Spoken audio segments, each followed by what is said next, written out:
Well, hello, good afternoon, and welcome to Christchurch City for the New Zealand Criterium Championships for 2022. And what a day Christchurch has turned on. It's a very warm 21 degrees. We've got a 35 kilometre an hour easterly wind, and we are going to have the first race of the day is the under-17 girls. Will be followed by the under-17 boys, the under-19 men's and women's, the elite women, elite men at 550. As I said, 23 degrees, northeasterly, 20 knots, and hopefully it'll change a little bit. Word is it might change to a nor'wester, and that might give us a little bit of a lull. But conditions are perfect. It's a 1.1 kilometre circuit. We're sitting on Cambridge Terrace, just alongside the Avon River. Alongside me is Elise Fraser, who will be joining us for comments throughout the afternoon's racing, along with Andrew Williams. And Elise, we are looking forward to some fast, furious racing with what is a star-studded lineup. Yeah, it's going to be a great race. Under-17 women, they're lined up and ready to go. So throughout the riders that have entered, if we run through it, sort of like the who's who of New Zealand cycling, Shane Archbold, the World Tour rider who rides for Boyer Hansgrohe, he will be here.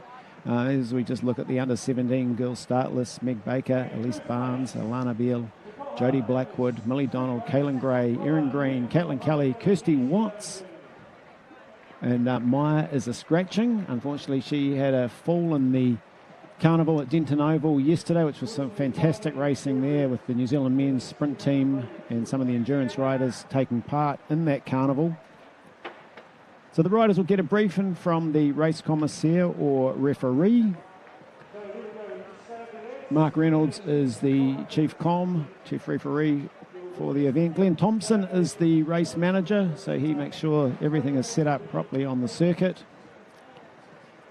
And a huge thank you to the Christchurch City Council, of course to Koha Fitness, where we are broadcasting from inside their wonderful fitness centre. What a facility. So if you're ever looking for a great gym, corner of Hereford and Cambridge Terrace, it's the place to be for a good workout.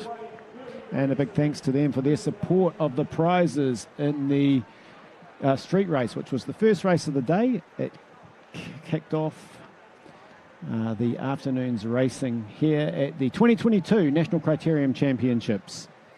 So just waiting for the all clear from Glenn Thompson out on the course. And at least 10 riders in the field, quite a small field, but quality riders. We've got the likes of Jodie Blackwood, Millie Donald and Kaylin Gray, who over multiple national titles and events have fought it out. Anyone else you see getting amongst this? Yeah, Meg Baker's here. She's crossed over from mountain biking last year, and she's been doing a lot of good stuff on the track, so I think she'll be pretty eager to get out there and have a good ride. Also Kirsty Watts, she had a bit of a crash in winter, but she's coming back nicely, so don't count out these Christchurch girls. We wouldn't do that on their home soil. Good to see the crowd building up in Christchurch as well. And if you haven't been down here, do make the effort, because the rebuild, as Brian Ashby said earlier in the day, is progressing quite well, particularly in the last couple of years. They still haven't got the indoor velodrome out at Denton Oval, but I'm sure that'll come. And but yesterday's carnival was absolutely outstanding, and well done to everybody involved in getting that off the ground and putting on such a great afternoon with the grandstand almost at capacity. It was a great afternoon's racing.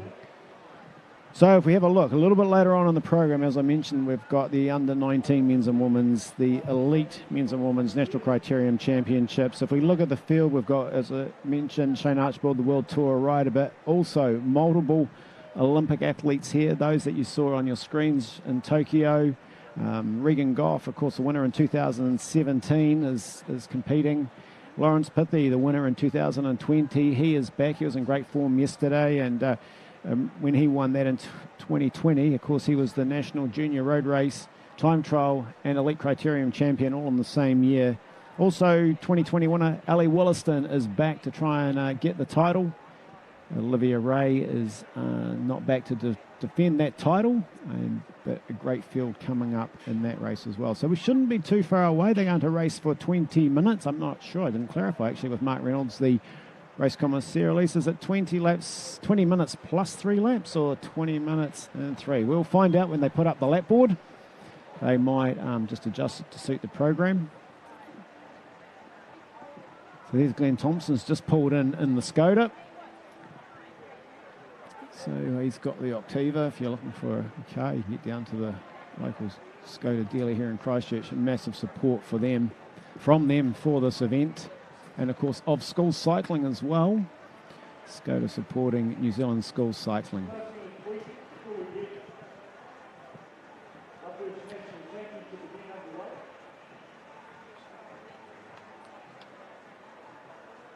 So a little bit of nervousness, parents in the crowd as this race is about to get underway. Big thanks for joining us on Sky Sport Next for this coverage of the 2022 National Criterium Championships. We are in the heart of the city in Christchurch. We're on Cambridge Terrace. Elise, take us through the 1.1 kilometre course. It's a pretty straightforward course, Dell. So they go straight into a right-hand turn, shorter road there, and then another right-hand turn into a long straight round the back. Right-hand turn, and then come to Carnage Corner. There's a bit of a tighter turn there. We've already seen a bit of a crash in the street race. And then it'll be a fast, slight downhill, tail side wind into the finish. So nothing too difficult. One tricky little corner. As we see in a lot of the criteriums, they'll be often on a 1 kilometre circuit, a number of tight technical turns. This is reasonably straightforward, fast-flowing turns. A lot of the riders have said they don't need to touch the brakes too much, but for some reason there's one tricky little bit where we hope we won't need that vehicle, the ambulance, too often. It's good-sized fields, but of course for the elite men and women, when you're talking fields of 40, 45 riders, it's not too bad. So just a little bit of a delay on the course, and a message come through from Glenn Thompson, of course Commonwealth Games gold medalist back I think in 1994.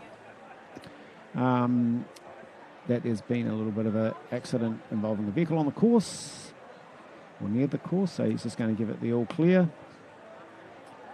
So a little bit of a delay to the start of racing.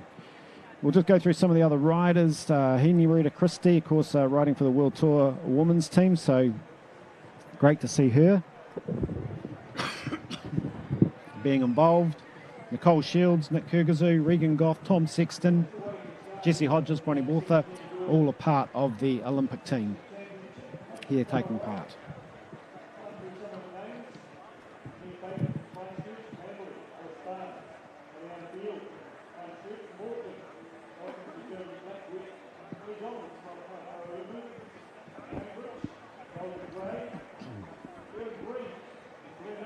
Well, if they were nervous, they've had plenty of time to sit on the start line and relax and get ready for what will be the first race.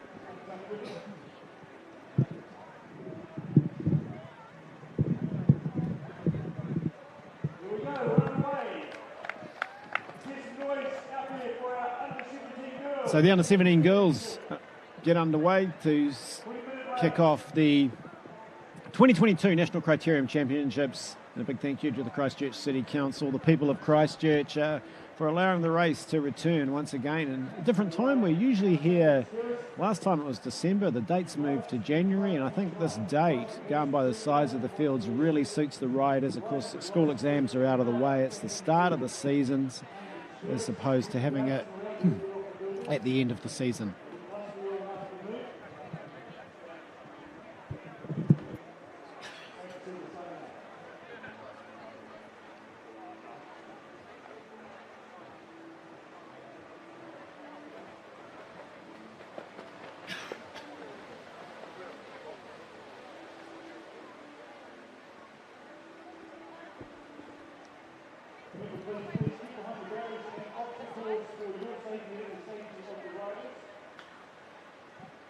Well, the clock started and we're counting down the race. The riders just getting a little bit familiar with the course and no one wanting to break out too early. Remember, it is a 20-minute race and they'll know each other pretty well, although some of the riders, of course, with the various lockdowns around the country, it'll be a while since they've raced against each other and they will be a little bit nervous on maybe who's the favourite. Kaylin Gray is there in the colours of Te Awamutu Sports Cycling Club. Molly Donald, she'll be down from Parapara Umu. I think it's Molly in the all black, but we'll pick her up. It's nice to see some of the local Christchurch girls coming across from schools racing who may not get into the club racing scene, but they've shown up today. The likes of Alice Barnes. She's got a sister's pretty strong, so it'll be interesting to see what she can do. Yeah, the Cycling New Zealand Schools program is so important to the development, and we've seen so many riders come through that as Millie Donald decides, well, just pick up the pace. She's always a very aggressive rider. Kaylin Gray going after her. These two, as I mentioned in the build-up, they've shared titles between them across road and track. I'd say Kaylin's probably got the slight upper hand at the moment because a couple of riders they won't know about, Elise, the riders you mentioned to look out for from Christchurch. So there could be that if they're too complacent and just mark each other, that might be their downfall. Looks like there's a couple of girls just leaving the back of the group. Yeah, Kirsty Watts from Southland and Alana Beale in the colours of Canterbury. And of course, if you're a little bit nervous going around the corners and you lose a bike length or two, they can quickly get away from you. So Millie Donald, Kaylin Gray.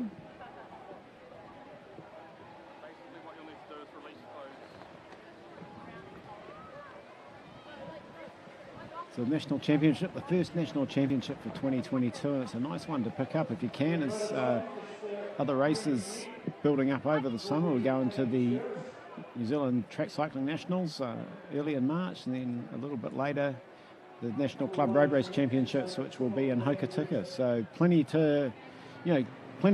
of racing to come, and a great way to start the season with a placing at the Criterium Nationals. Absolutely.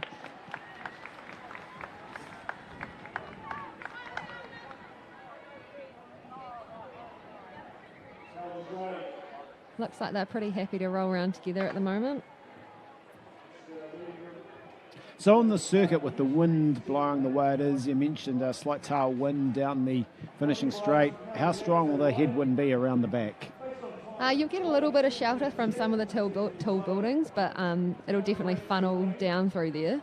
Coming to that finish, I think you definitely want to be top 3 coming around that corner into the finish.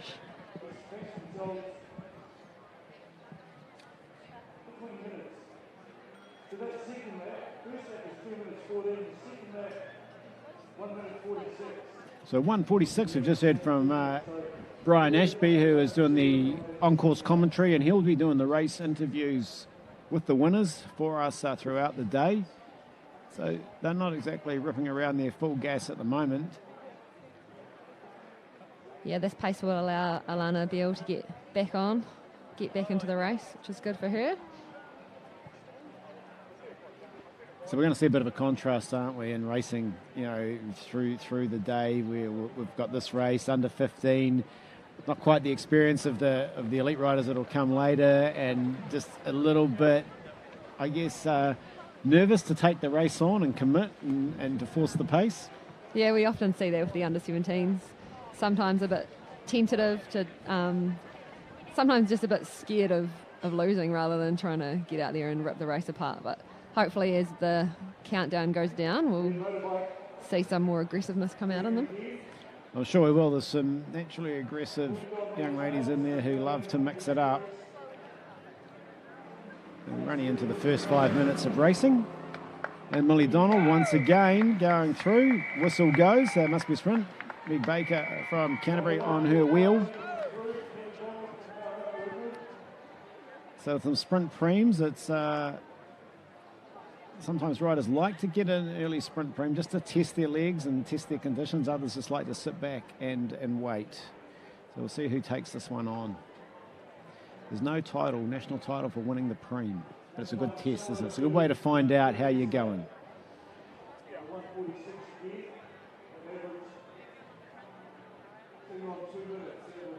So Kaylin Gray goes through, Millie straight onto her wheel.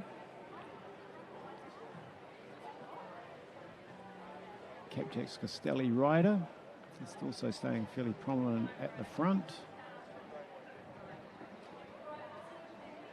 Jodie Blackwood, well, Jodie's just moved from Auckland down to Cambridge. Very good sprinter. So I wouldn't, I'd be very wary of Jodie. You want to make it quite hard. And Kaylin will know that. She's very quick. She raced really well over the Cambridge 3-day.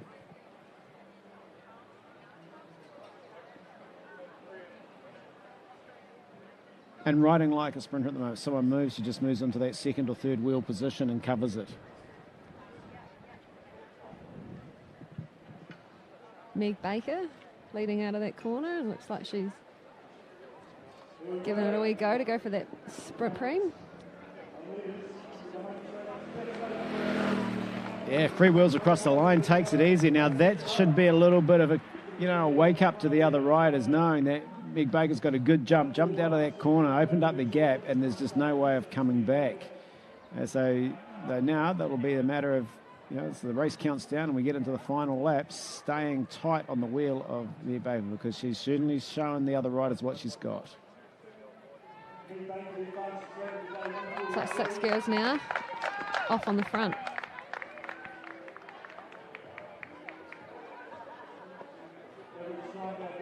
So Millie Donald counter-attacking. Now that's what we like to see. Millie always nice and aggressive and doesn't mind trying to shake the race up.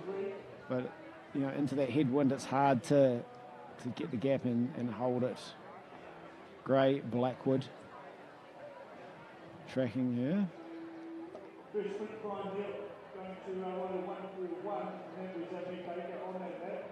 Yeah, Meg Baker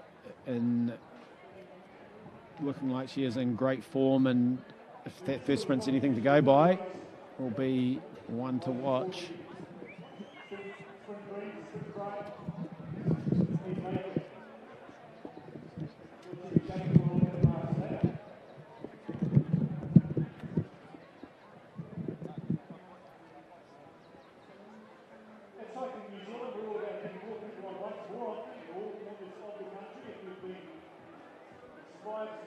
So nice to see a couple of little attacks, riders trying something, but they're just not being allowed to get away. Once again, Baker goes to the front, being covered by Gray, Donald. 3 wide, Blackwood, riding very smart, just sitting there tucked in.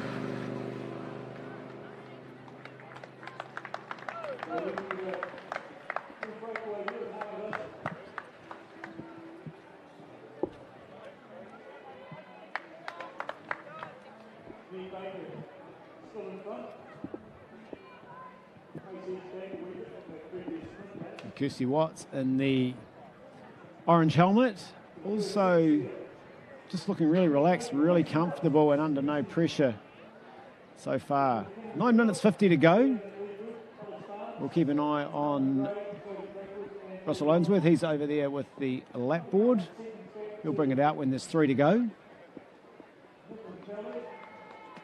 If you just joined us on Sky Sport Next, Dale Woodford alongside me is Elise Fraser giving us a comment. She's a little bit nervous at the moment because, of course, one of the top coaches here in Canterbury and coming up through Cycling New Zealand. It's got one rider in this race, or 2 riders in this race? No riders in this race, Dale. No one. So why are you nervous? You make me nervous.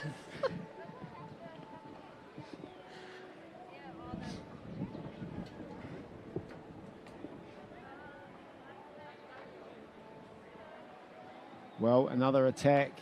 And again, it's a rider we haven't seen come out an attack before, so good to see. They've just had a little bit of a look. Goes, well, it's time to maybe try and soften the legs up on some of the riders. Donald responded straight away.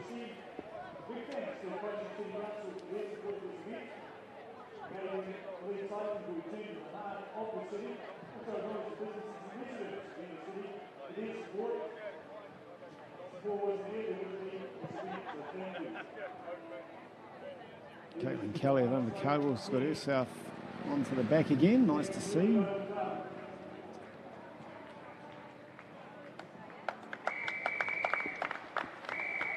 Well, we hear the whistle being blown, so there is another sprint preem. So who's going to go for this sprint preem? Because we're counting down. It's 8 minutes when they went through the start-finish there. Millie Donald opening it up. It's going from a long way out. Really wants to split this race up. Has a look over her shoulder, and they're all still there. So what will she do? The elastic stretches.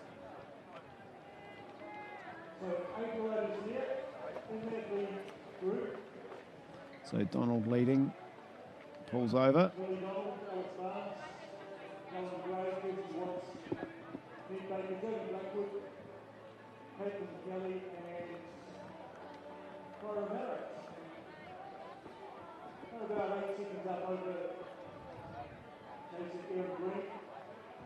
So tell us a little bit about Kirsty Watts. He's looking pretty comfortable in there, just sitting midfield the whole time, nice and relaxed.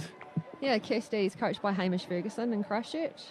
As I said earlier, she had a bit of a crash in the middle of the year and she's been coming back from injury, but she's coming back really nicely. She raced on the track at Southland Champs in December, took out the points race, so I think she'll be really eager to give this one a good go.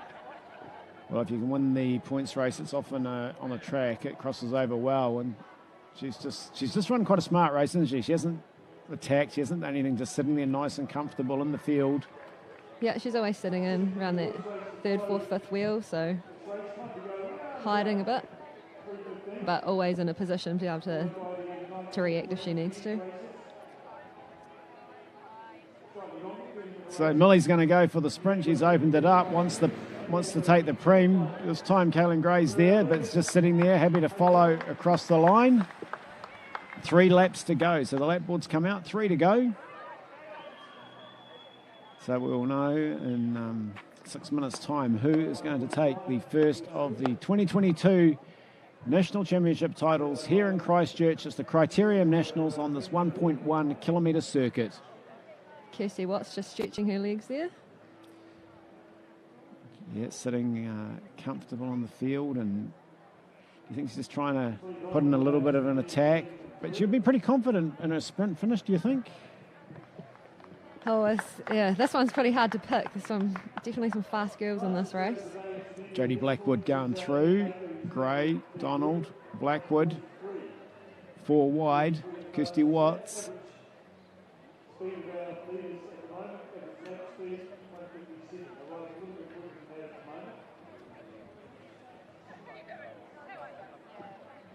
So they'll come, next time they come past us here, they will have 2 to go. Great to see the crowd building up. Good to see so many riders have travelled from around the country for both the Track Carnival yesterday and for these Criterium National Championships, making a great weekend of it.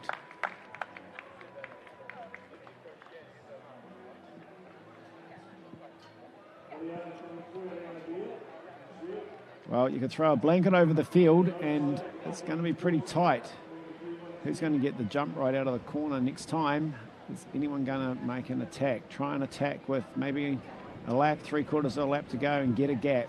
If you could get a little gap in that headwind and come into the finishing straight into the tailwind with a small gap, you'd take a fair bit of pulling back, wouldn't it? Yeah, absolutely.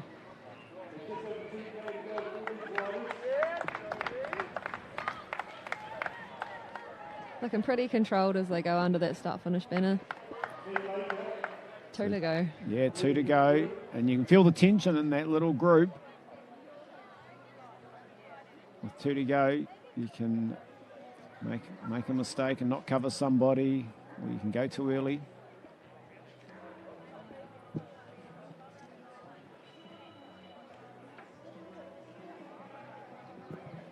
Kirsty just moving through towards the front and getting out of the saddle again. Doesn't want it to be totally slow. So she's just opening it up. And 3 minutes 44, but that doesn't matter now because they're going to be coming in next time past us. They will get one to go.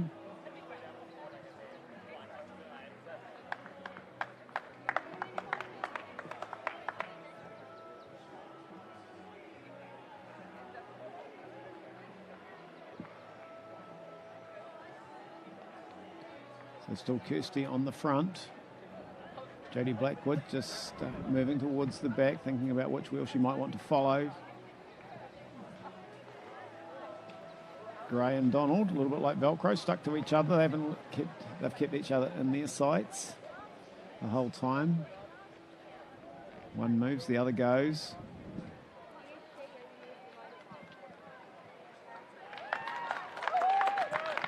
And again, Kirsty Watts picking up the pace. Looks like she can stretch them out, so maybe just testing herself with the one to go.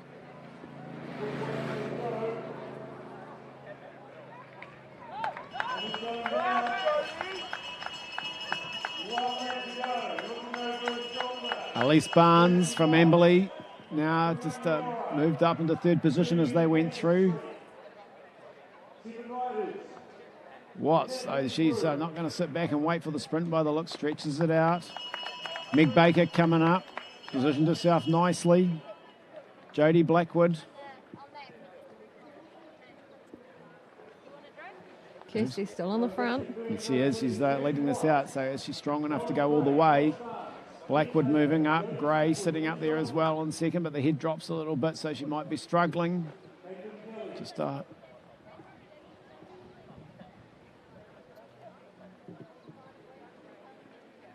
So we'll see if it eases and someone maybe take their opportunity.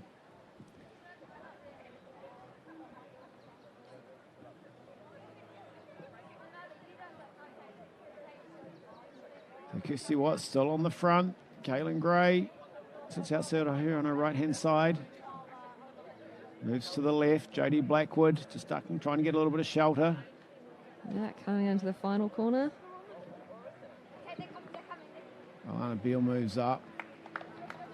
Sorry, Alice Barnes. Alice Barnes is going to lead out from the corner. So Alice Barnes. I think it's Meg Baker leading out in the corner. Sorry, Meg Baker. And she's gone for it. She tested her legs in the earlier sprint. Gray's going after her. But Baker is going to be too good. It's timed it. Moves away. Takes it by a couple of bike lengths. Very good ride. Meg Baker. Kaylin Gray. Fantastic performance. Well, Elise, you said she was one to watch. You got that one right. Yeah, that was a pretty impressive sprint she's got there. And she's tough. She definitely was coming out to win this race. Well, very good performance to kick off the afternoon's racing here in Christchurch City. The under-17 girls. Meg Baker knew what she had to do, get first around the corner, open the sprint. Kaylin Gray from Challenger Sports Cycling Club picking up the silver medal. And I'll wait for who got through for third. I think it might have been Jodie Blackwood. The live results will come up on the screen once the judges have said that's how we saw it as well. And once the riders are back around, Brian Ashby will have a chat with our new national champion, Meg Baker. So great start for the Christchurch riders. She's set the standard, hasn't she? One race, one gold.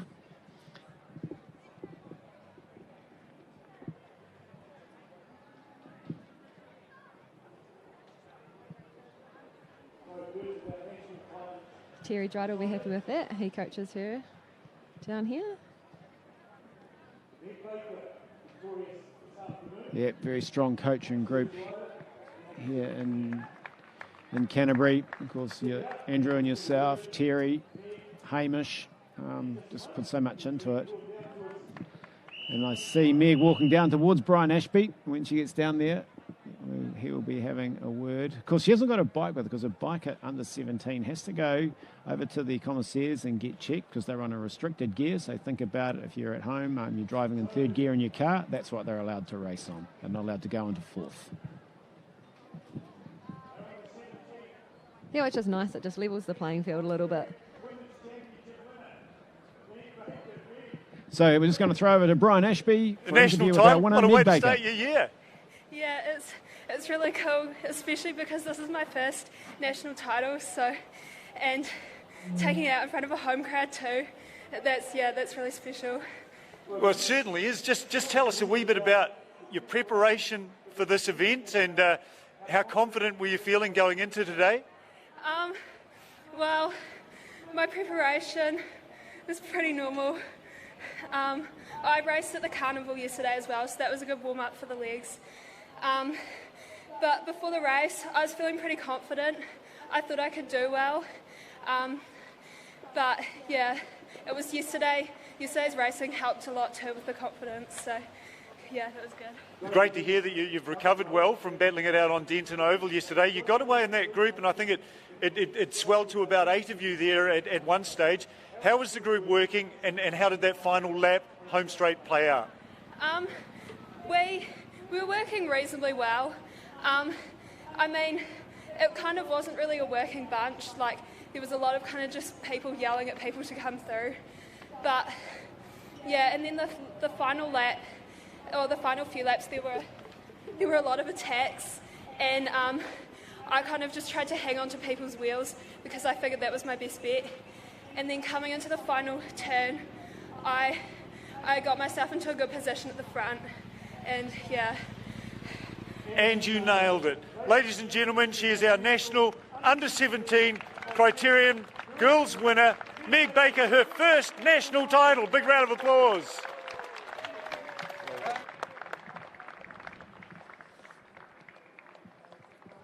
Well, she turned up, we heard her say, she turned up thinking she could win it today, and she's certainly done that, and congratulations. So next up here at the Cycling New Zealand 2022 National Criterium Championships is the under-17 boys.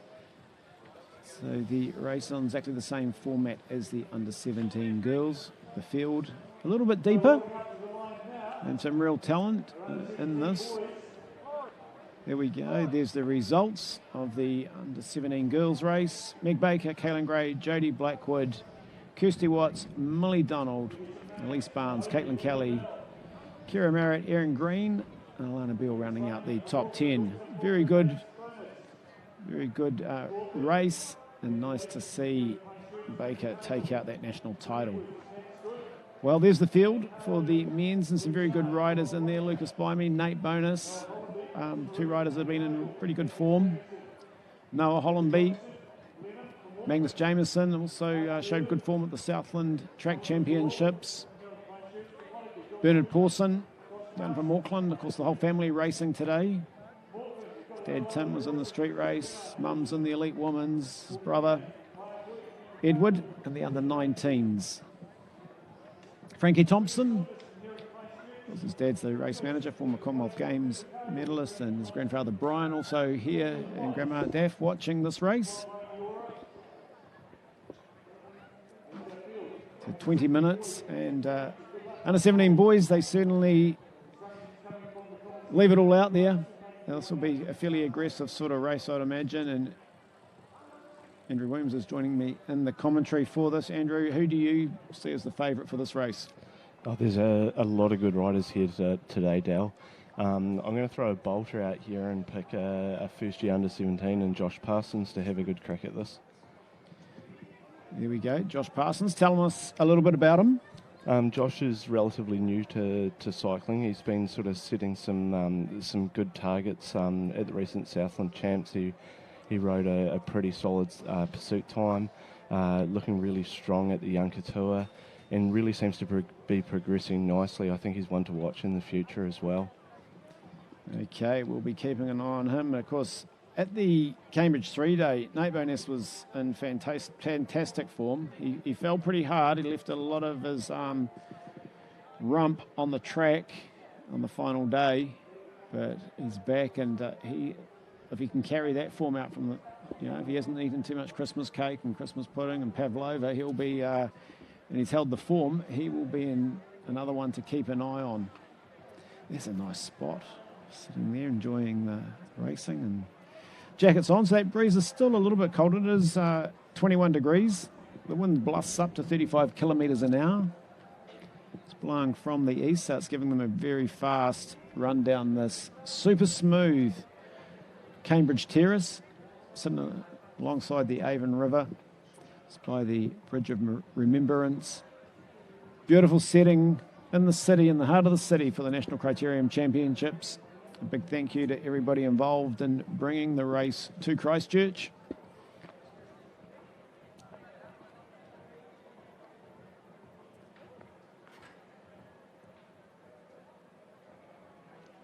So it'll be the same. There'll be the preems where the riders get the opportunity to test their legs a little bit. Noah Hollenby, he's from Timaru, just down the road. He's another rider in this category. He's performed very well in the under-15s. Stepping up.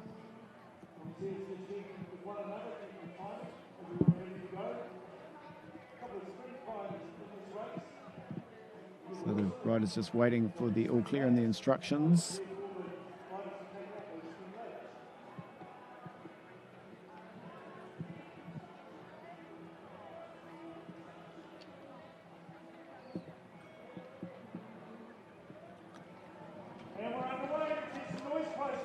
There we go. They've started. The countdown is on. 20 minutes of racing. The lap board will come out with 5 to go. And straight away, the pace being set. It's the colours of Christchurch Boys High School. Yeah, that's Matthew Davidson on the front now. Had a great race yesterday at the track carnival, and looks like he's trying to continue that.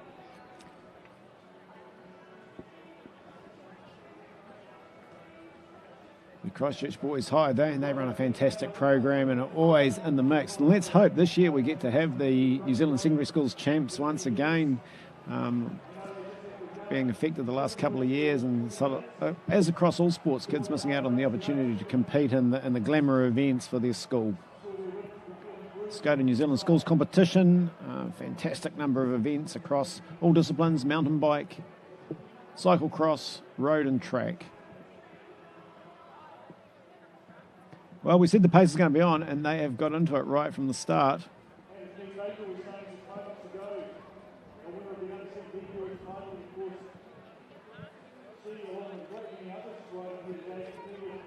Spread out, so a little bit of a difference in skills level. A lot of the riders touching the brakes around those corners, and every time you hit them, Andrew, you just slow down and lose that little bit of momentum. Yeah, so much of this racing is about bike handling and bike handling skills, and often you'll find the guys that are sort of pushing, or the girls that are pushing for the front, are the ones with the good bike handling and the ability to really push on.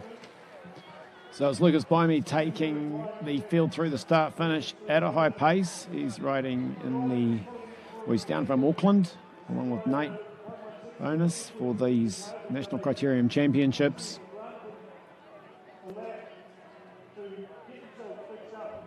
So the tempo, it's pretty quick at the moment. There's a couple of good riders there that just really aren't in that front group. Nate Bonus just sitting there to the left as we look at the screen at the white helmet.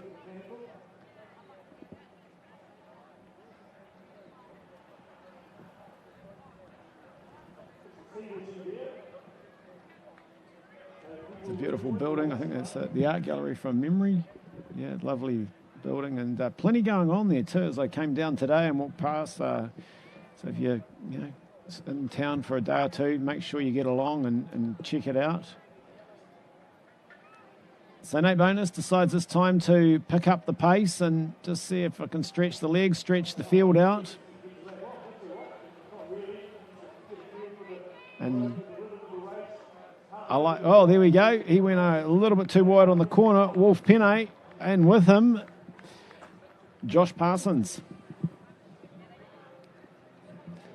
So and he's a little bit tangled up, doing a bit of gardening, helping out the City Council with some weeding work.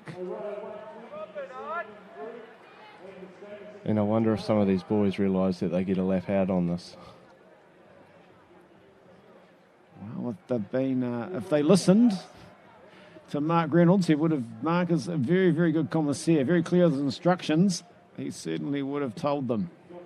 So that's great. If you do have a mechanical, you do have that lap out, you do have the opportunity to gather yourself, get back into the race. But I suspect these guys are all eager to go, didn't listen to the race briefing, and will start chasing. Yeah, as you can see, I think it's Wolf chasing from behind, so obviously he was focusing on what he was going to do on the race rather than what he was allowed to do during it. Well, you learn the lessons at a young age and no better place than, you'll look back later and go, why didn't I do that? I think it's part and parcel of being a young rider and developing through, isn't it, Del? Well, across all sports, if you don't make mistakes, you don't learn. If you don't try to win races and you just sit there and follow, you may never win one. So it's always, like what Elise said, don't be afraid to lose the race by trying to win it.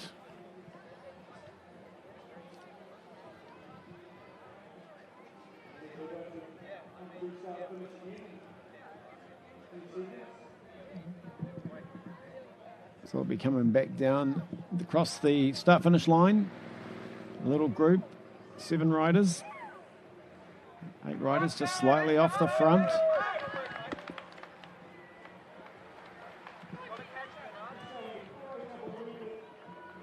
Noah Hollenby in the iLab black suit there.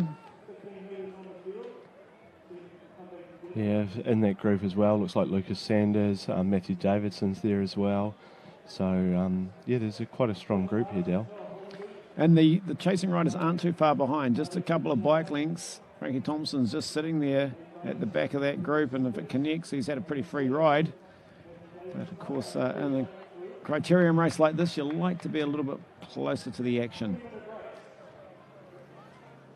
Hollenby's looking very comfortable sitting there. Of course, a part of the South Canterbury cycling scene, very strong scene as well.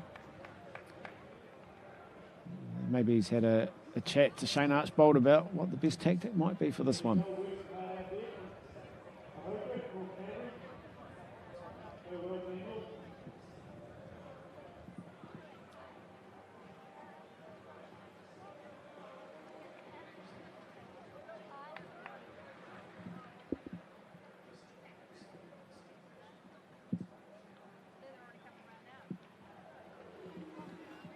Bernard Pawson, so in the Auckland colours.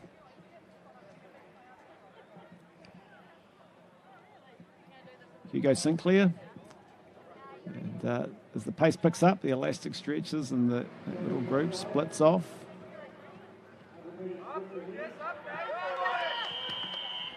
Well, the whistle goes, so who's going to test their legs in the preem?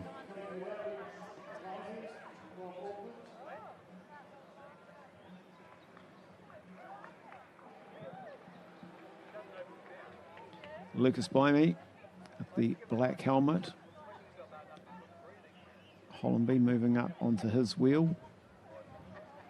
So what do you think, Andrew? Someone's going to be pretty keen to go for this preem, test themselves, get a bit of a feel for it. We're only 13 minutes into the race. Well, I think we'll see it go one or two ways. Either one of the boys that's super competitive and wants to try and win everything will give it a crack, or someone that thinks that they probably don't have a chance at the finish. So it'll be interesting to see. Well, we'll see who pops out when they come into the home straight. Only 3 medals up for grabs now. Hollenby, very prominent near the front. Well, the breeze is not dropping. 35 kilometres an hour these gusts are coming through at. But much of the course is sheltered by trees, buildings.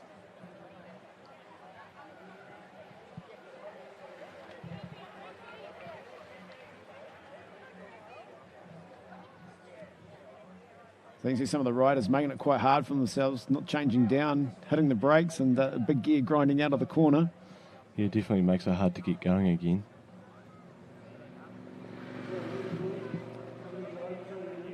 Well, fairly late sprint. Nate Bonus taken that, and it was very late. No one went from a long way out from the corner. Nate Bonus showing that his form's still pretty good.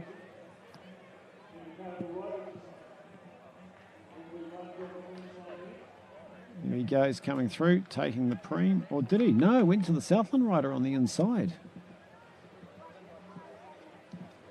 Of course, we're just a little bit past it. Very good work by the camera crew to pick that up.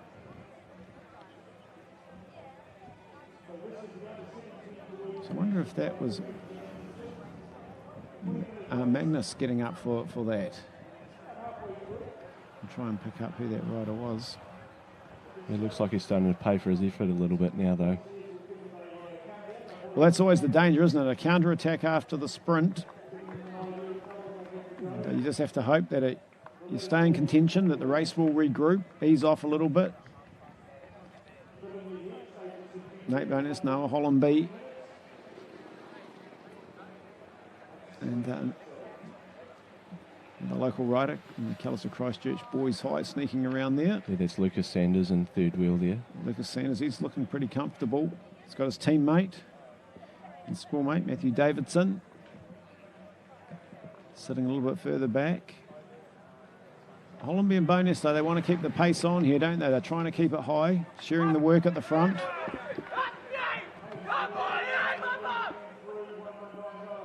Carter Goodard from Wanaka as well, sitting there. And one of the riders in the red kit, he's the first of them.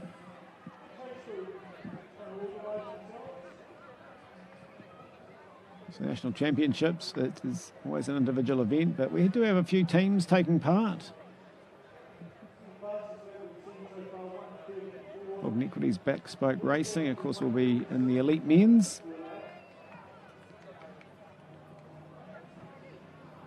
And we've got a couple of riders in here from the laser team as well. Later on, I think, in the under-19 and elite women's race.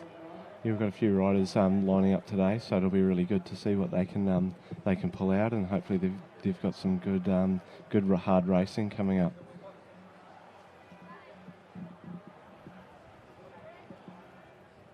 Well, spread out, so there's been some pressure applied. We're inside the last 10 minutes. Remember, they'll get 5 to go. So it's 20 minutes. You think, oh, that's not very long, but at the speed and the effort required, it takes a bit out of the lungs and legs. Yeah, it looks like this field's really split up now, Dal, so we're starting to see 7 riders left now. So the lungs will be starting to hurt, and the legs will be starting to fall off. Yeah, the pace hasn't eased off at all. And just a couple of guys I thought as favourites may have missed that move. Lucas Bimey's looking good. Nate going through, he's missed it, so he's got to try and get back into contention. And wasn't he one of the ones that was going for the sprint earlier? Exactly right, yeah. It's that counter-attack has certainly hurt a few. But will the front group want to work and try and keep the momentum?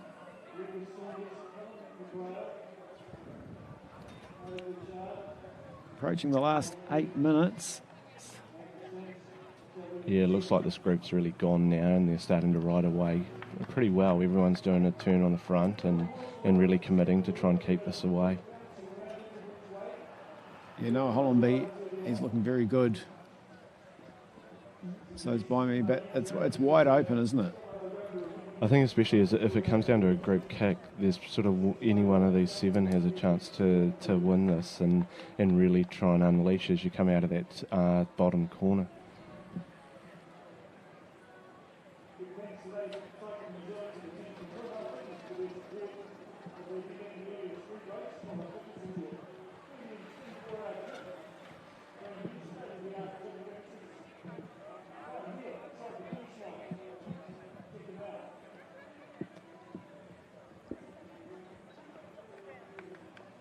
So it's Hollenby that's going to lead them through as they approach some lapped riders. Well, they will be lapping them shortly, so they'll be pulled from the course. Carter Guard is in there as well. One of the 7 from Wanaka. So we would have had a great summer of training on those beautiful roads down there.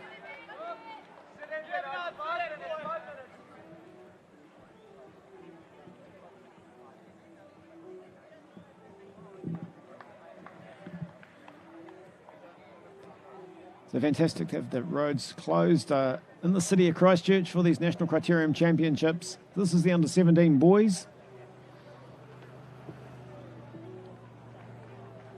So the clock is counting down. The race was 20 minutes. We have 7 riders left at the front.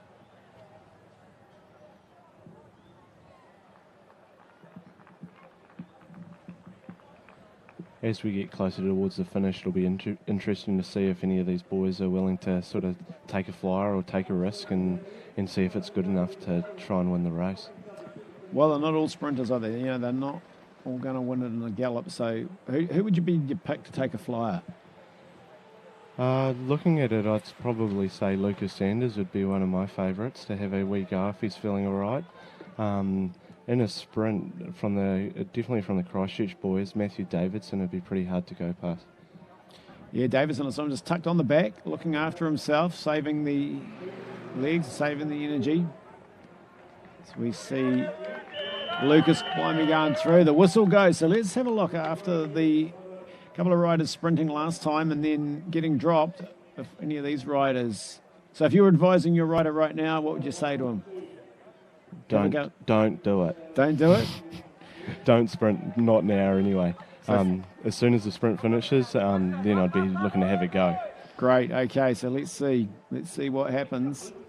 Don't have a go at the sprint. If they'll the sprint, attack them. So with being inside the last 5 minutes, you can sustain an effort over that period if you put the counter-attack in. Yeah, I think a lot of these guys will be training with some form of 5 minute or similar type effort. So they'll know what it takes to ride 5 minutes hard, and especially when a national title's on the line, it's something pretty special, and it'll spur you on towards it. So we'll see when they come around who's going to chase the sprint frame. Holm is sitting in there.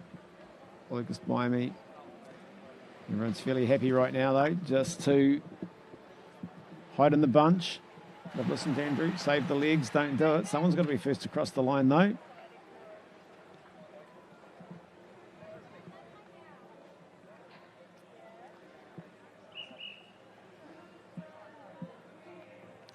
So we'll just have a sneaky look out the window here from Koa Fitness. And it's 3 to go, 3 laps to go. Yeah, no one's leading it in, so it looks like everyone listened to what we were saying. That's right. That negates the chance of the counter-attack as well. Magnus Jameson picking up an easy prize. So he's the man with the red helmet, the orange-red shoes. And he showed great form at the 3-day and also at the Southland Champs. So a little bit, they're not really playing cat and mouse at the moment, still rolling. Hollenby going through. Wanting to keep the pace reasonably high, looks good on his bike. Yeah, Noah looks really good there, having a wee bit of a dig on the front, but nothing sort of too hard.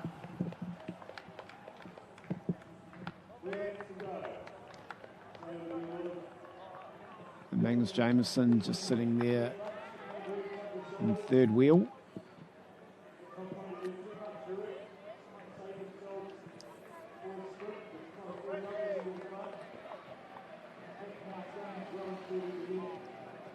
Bunching up, so the pace has just dropped a little.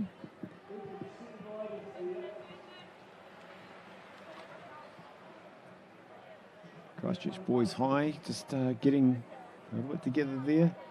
Davidson, what's he got? So he's capable of taking this. It's going to be a little bit about timing. Who's brave enough to make the first move, because the first move could be the right one. Yeah, and I think with 2 laps to go, we're going to start seeing a little bit of cat and mouse here as well. So it'll be interesting to see sort of who takes advantage of that. So when you're in this position, where's the best place to attack from? Usually in a smaller group like this, if it was myself or I was advising my riders, I'd be going from the back.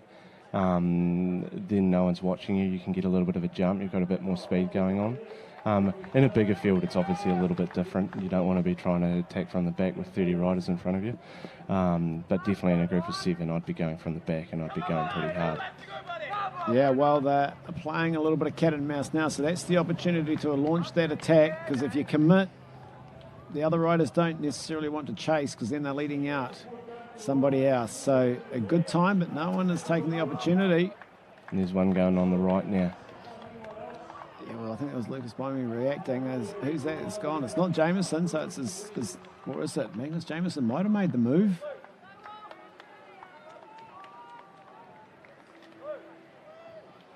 Well, he's put his head down. Noah Hollenby looks like he's trying to take up the chase from behind.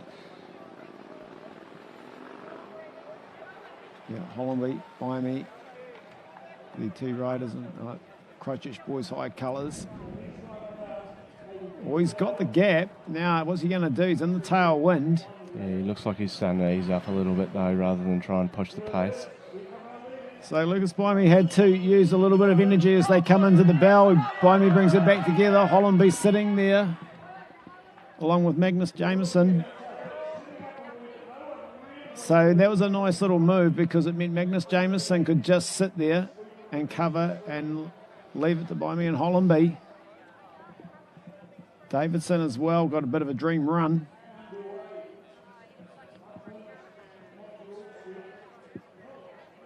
But he tested it, so if someone was watching, hitting them again, Andrew, that could be the opportunity. They got the gap. Yeah, it was a good gap. It just makes you wonder whether they'd fall for it twice, though. You're also starting to see like how much is taken out of these boys' legs from that last attack. Who's going to go? We'll see if anybody. I'm in the middle. Jameson towards the back on the inside. Hollenby's been all over everything. But definitely now, if you're not fancying yourself in that sprint finish, you definitely want to be throwing your cards on the table. Yeah, well, Luca, he looks pretty good. You know, he's a rider I think could just move from the back, get that gap, get the opportunity. But we don't know how he's feeling. Yeah, it's a lot easier to comment on how they're riding when we're sitting here rather than pedaling the bike. So pace is starting to pick up as the riders all move to the front. Jameson goes through, wants to take the lead. Oh, down he goes. So we went through, but he's lost it on the corner. That's Magnus Jameson that lost it there. So he's out of it. And there comes Hollenby Davidson as well. It looks like Davidson may have him here, actually. Yeah, Davidson's going to take it. So 2 from 2 for Christchurch. Davidson goes across the line from Hollenby and I think Lucas Bimey. Wow, great finish. Magnus Jameson knew what he had to do. He just overcooked it on the corner. Yeah, he'll be gutted with that. We'll talk about that a little bit later, what he may have done. He's coming in.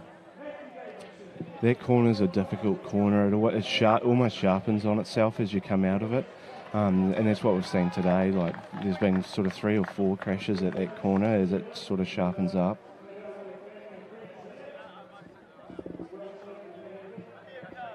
Well, a very good race, the under-17 boys. So when we look at that corner, it does come back on itself a little bit, but a lot of these riders, they pump their tyres up rock hard. And, you know, it's a city surface, it's dusty. You know, if you overcook it, you haven't got a lot of grip, have you? You're racing on, about 14 mil when you're leaning over on the sides. Yeah, it can be a little bit of like an ice skating rink. It's lucky it's not wet today. But you do see some of these riders think they're riding on an indoor velodrome and running far too much pressure on the tyres, so they can't flex when they're cornering at high speed.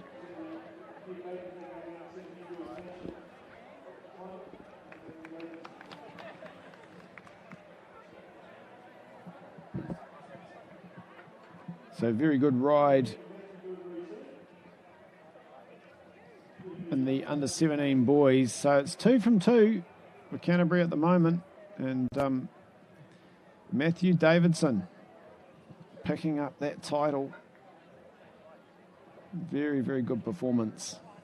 Yeah, very smart ride from Matthew as well. Sort of went out hard at the start, sort of formed that group, and then he set himself up well for that sprint finish.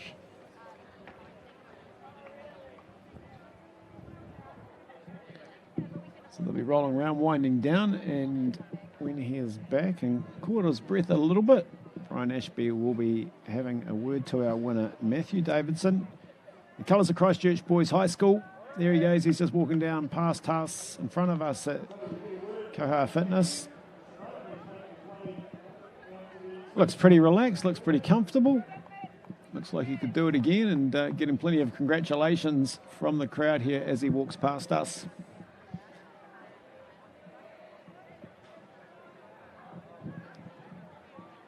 Matthew will be pretty wrapped with that. That's his first national title as well. So there's, we'll just cross over to Brian Ashby. Criterium Boys Champion, congratulations to you. Just tell us what you're going through at the moment. Oh, just a lot of energy, really. Haven't won anything like this before. And yeah, it's just real exciting to win this, really. How tough was it out there? You got in that group of about 8 of you. How well were you working together as a group? What was going on out there? Well, we're working kind of good at the start, and then usually, well, all of us basically died, and we're just going slow for a bit. And we just went for it last minute, really. In that corner, 2 people crashed. Magnus and Josh got taken down, and it's quite sketchy, but it was quite good. Well, congratulations to you. Firstly, you stayed safe. Secondly, you're a national champion. Guess you've got a lot of family and friends here. Yeah, there's quite a lot of family and friends here supporting me. I like to say thanks for coming and supporting me, really, yeah. Must be fairly proud for you to be wearing that Christchurch Boys High School kit. There's a wonderful record, some great riders that have come before you, and now you've added your name to their national champion list. Yeah, it's quite exciting, really. Haven't seen anyone, I've only seen like Lawrence and stuff up here, so I'm quite excited to be a champion, really. Correct. Ladies and gentlemen, our national under-17 boys champion, Matthew Davidson. He's a local boy. Let's give him a big round of applause.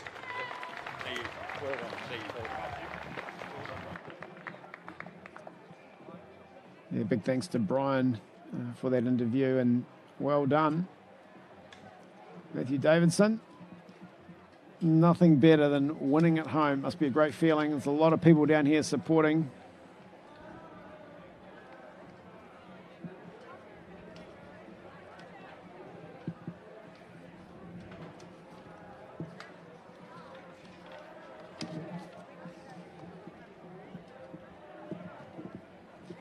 So there's the results. Matthew Davidson, Noah Hollenby, Lucas Blimey, Callum McGrill, Lucas Sanders getting up for a very good 5th place.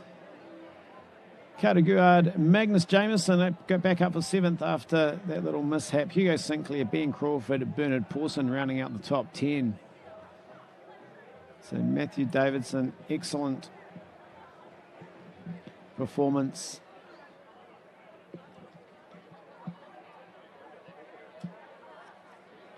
So the racing continues here in Christchurch. The National Criterium Championships. Thanks very much. Next up, under 19 girls, 30 minutes, so it stretches out to another 10 minutes. Conditions haven't changed since the start of the day. If you've just joined us, it's around in the 20s. A little bit of a breeze, sitting around 30 to 35 kilometre an hour gusts. Hasn't really changed direction, still coming from the east, so tailwind down the finishing straight. There's the field. Ruby Bath, Emma Blackmore, Lola Bryson Bowe, Tegan Fagina, Shauna Gray. We're getting Green, Molly Hayes, Kiara Kelly, Madison Area. A very good field. In this under 19, Jazz McLeod, Florence McNabb. She'll be one of the pre-race favourites. Bonnie Ratchery. Ruby Spring is a scratching. Amelia Sykes, she'll be wanting to continue the run that the Canterbury riders have had here, and she would be a very hard rider to beat in this race. B. Townsy and Sammy Walker.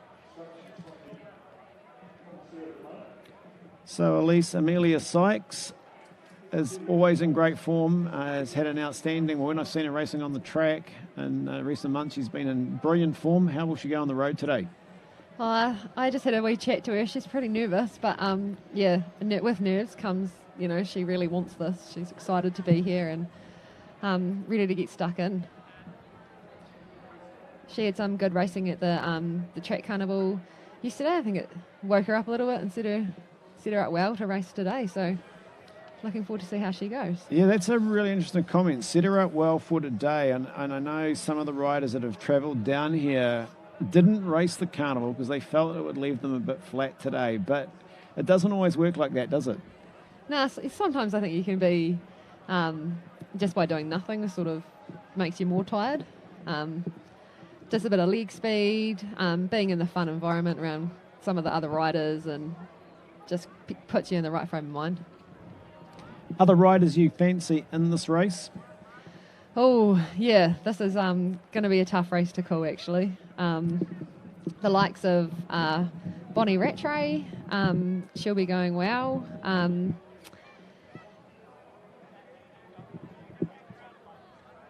Yeah, Kira Kelly, she's pretty strong at the moment. Seen her a bit on the track as well. Shauna Gray, absolutely, she'll be, I don't know how fast she is, and she'll be looking to give it a good go. It's really good to see Patrick Harvey started up his Black Magic Women's team again, and they're racing in the black iLab kit. So I think there might be 4 or 5 of those girls that will be riding together as a bit of a team. So it'll be interesting to see what they can do.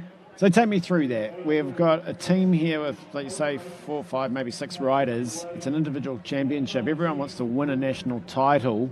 Do you think that they will help each other, or the instruction will be, race this hard? We want the title, we've got to make sure we get it, but it doesn't really matter who gets it, or they've got one rider they want to look after?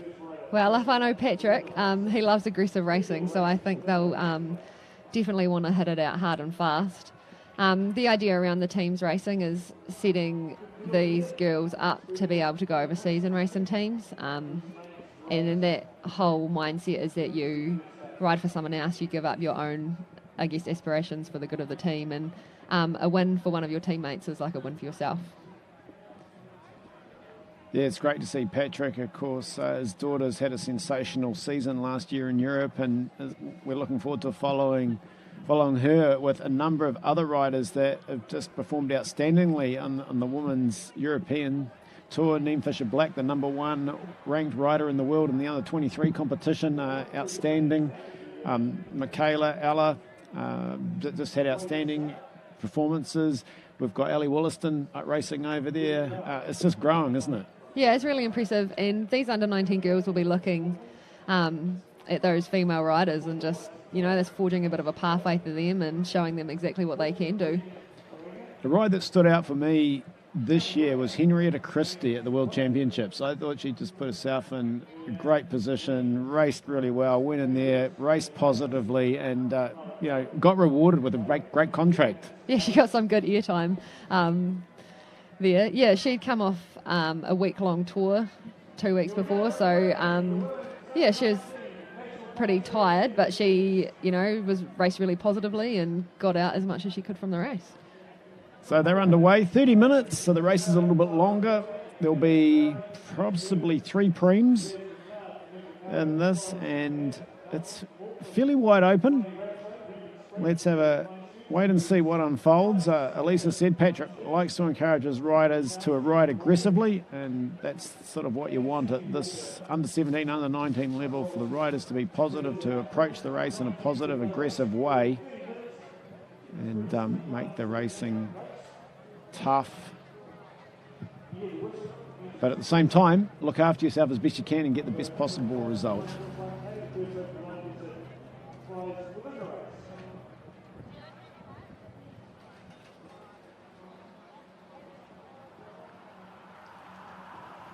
So we'll see in the first few laps what their intentions will be.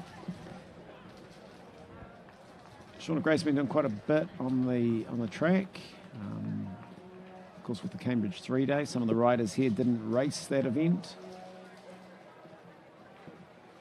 Yeah, a lot of these under-19 women will have some big goals coming up as well. The likes of track nationals are important if they want to get selections for Oceania teams or to go to World Champs. Same with road. Yeah, it's a vital time of someone's career, and too many riders just stop at that under 19 level and think their days are done. But if it doesn't go well at under 19, there's plenty of riders over time that have stuck at it and come away and been great champions. But having those good performances in Criterium National Championships, Club Road Nationals, Track Nationals, and getting a break and getting into a team for an Oceania Games or possibly a World Championships. Can really set you up. Looks like Jazz McLeod's done a whole lap there on the front, so she's obviously the Black Magic Women's early rider to get things going.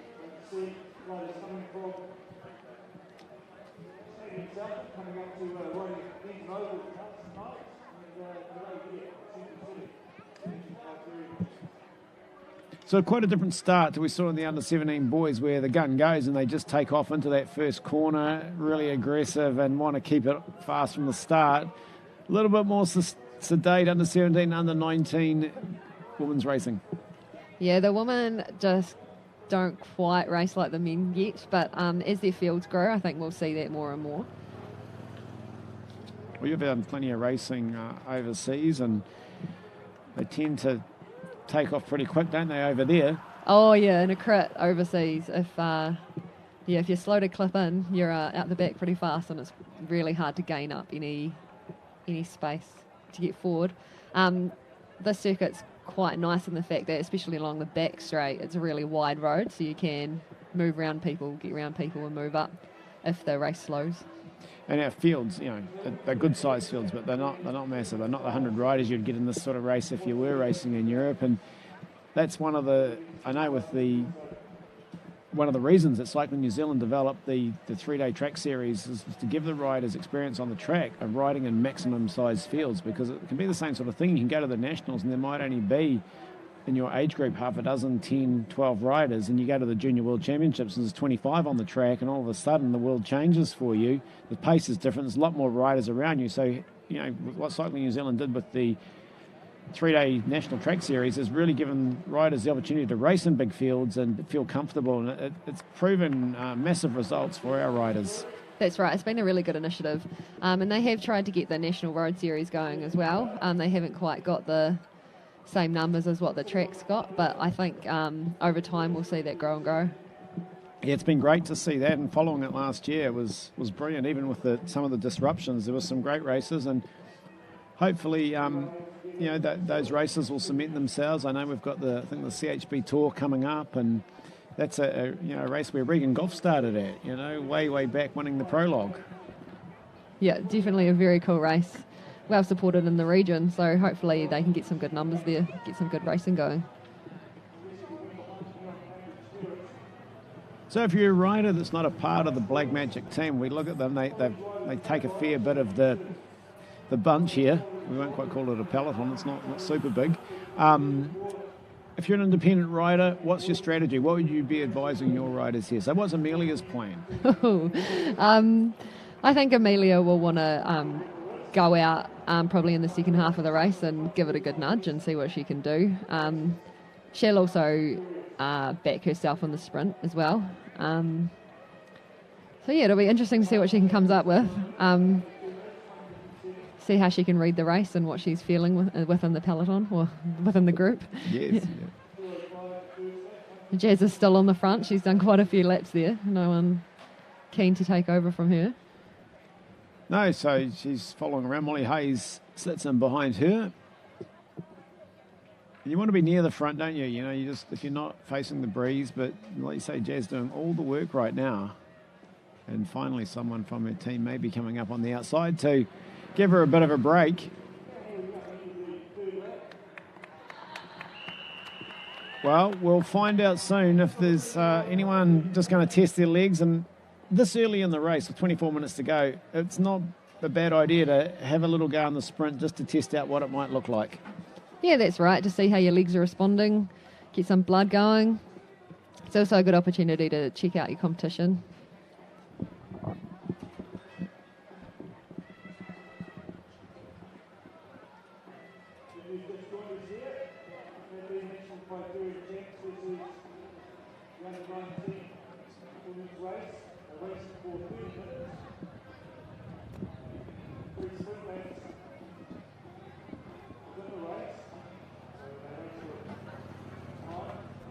Zuma Blackmore sitting there in the middle on the green bike in the black magic colours.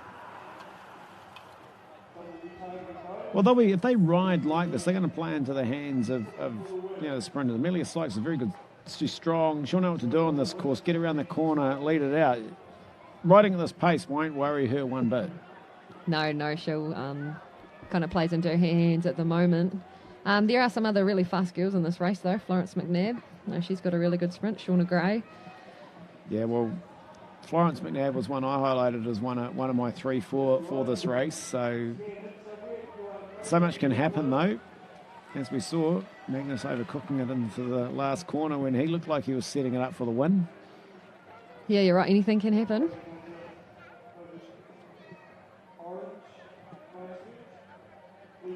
Good to see Lola Bryson Bowe in the race too. She's a triathlete that's coming over and she's joined the Black Magic women's team. So it'll be interesting to see how she races. I think she'll try and get away later on in the race. She won't want to leave it to a sprint. So that was a good little move. Molly Hayes saw there was nothing really going on. There was the sprint pre-mark, took it without really using any energy. Smart ride. Yeah, absolutely. And it's nice, isn't it, to get that feeling, go across the line first, and even though it wasn't full gas from the corner, it helps your confidence. Yeah, a bit of adrenaline. Yep. Gives you a bit of a boost.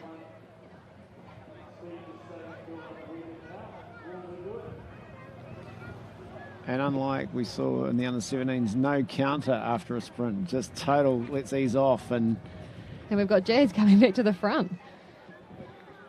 Definitely doing the bulk of the work here.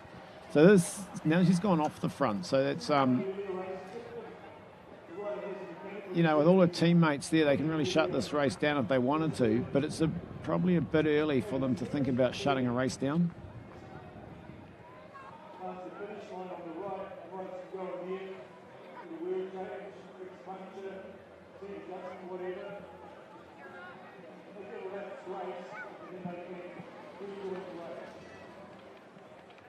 So a rider, another 19 girls, was riding a tour and said, how do you change this sort of riding where someone attacks, then they'll just sit on you and it sits up. Someone attacks, they'll chase you, sit and sits up again. How do you break that? You've been there at a much higher level. How did you break that cycle? How do you break it? How would you encourage them to break that cycle? Yeah, it's definitely pretty tough, and you do get despondent if you're the one attacking, then people ride up to you and just sit on again. Yeah, it'll definitely be interesting to see what happens later on in the race. Well, I've covered 10 minutes of racing and it's pretty leisurely at the moment. Not too much pressure being applied, and the longer it goes on, this really suits the riders with the big sprint finish. But again, if you want to be aggressive, you also want to leave it late, because you know at the moment that if you use a lot of energy, they're just going to close it down. Yeah, especially with the likes of the Black Magic Women team, who'll be working together. I think people who don't have a team will be a bit nervous about that.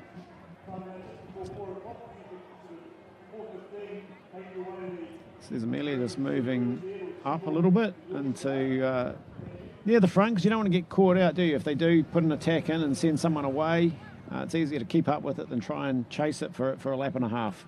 That's right, and even though these corners are pretty nice and open and sweeping, you still get that rubber band effect if you're at the back. Wee gaps open up and you still have to put in a bit of an effort to move up.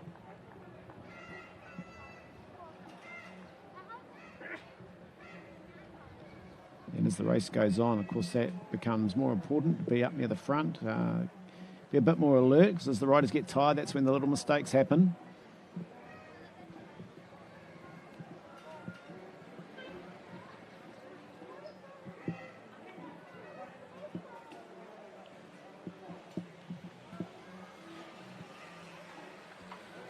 Nice to see a couple of Aucklanders down here as well. I'm sure they were itching to get out of lockdown and come and get straight back into racing. Yeah, it's great. Bonnie Rattray there in the colours of Counties Manukau. making the trip south. And that's certainly been tough. You know, they've had no racing. They've been able to train a little bit. Yeah, a little bit outside, probably a lot on the erg. Yeah. It's definitely difficult. Let's hope we get a clear run for all sports, not just cycling. I know, my daughter competes in surf lifesaving, and yesterday the carnival, the Bar Plenty Champs, had to be cancelled because of the cyclone, so they're not having a very good run. That was the first run for the year. Fortunately, there was another competition in north of Auckland that the Red Beach Club kindly allowed people to enter late so they could have an event. I just felt so sorry for them. A year of nothing because of COVID, and then bang, it's the surf that's killing you. Yeah, not one thing, it's the other. And this, we spoke about it before, and with Andrew as well, that the schools nationals, and you mentioned it's such a breeding ground for these young riders. They've all come through, or so many of them through secondary school cycling, into national championships at under 19, and we want them to go on, but they really need these events and races to keep motivated. Yeah, absolutely. And the last couple of years, the nationals have been cancelled, the schools nationals. So I think, we've seen a little bit of a drop-off in the schools racing from that. So hopefully that can be back, and we'll be back in the North Island this year and hopefully get some good numbers. I think it'll be massive if everything goes to plan, and we're allowed to get out and, look at the people out there outside now in front of us. A big crowd, really enjoying being outdoors. Of course, if you're in the barriered area, your back's passes get checked, you wear your masks in there, and the crowd can, sit outside and be nice and safe and enjoy the racing. I went outside where the men's race was on, and that wind is definitely picking up, and it's sort of starting to swirl a little bit, so it'll be interesting to see where the riders hit the head and tail winds. Actually, I think it's turning. Yeah, well, they did say it was going to turn, so you've got to be aware of that as a rider, just because you've been watching races or in a race. There we go. The bell or the whistle goes for another sprint, and straight away, Kira Kelly lighting it up.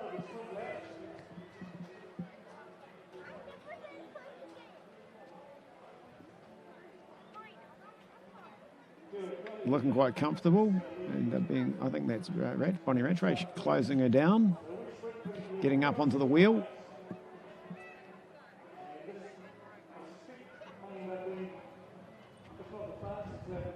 So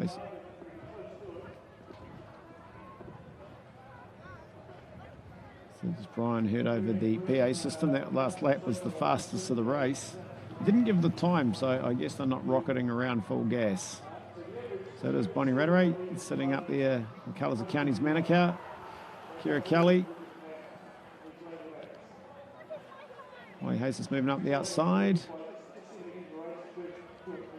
And what are they, 5 wide on these beautiful big wide streets?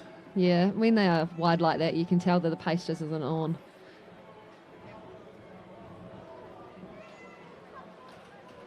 So we're approaching on the countdown, 30-minute race. We're at the halfway stage, 15 minutes left on the clock.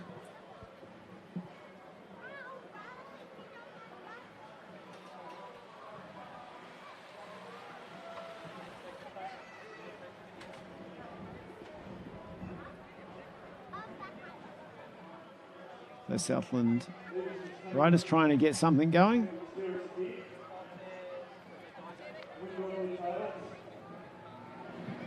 They come down towards the line. That's Shauna Gray.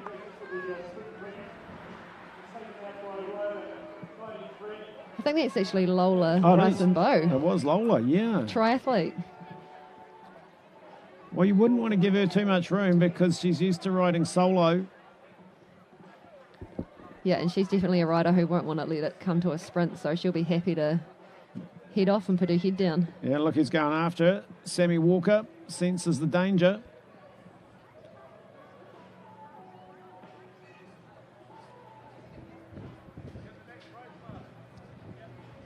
So it's great to see some triathletes, and of course we had the Ironman rider riding the New Zealand Cycle Classic the other day. Some of them cross over into sports. He was part of the New Zealand national team. His name just escapes me right this second.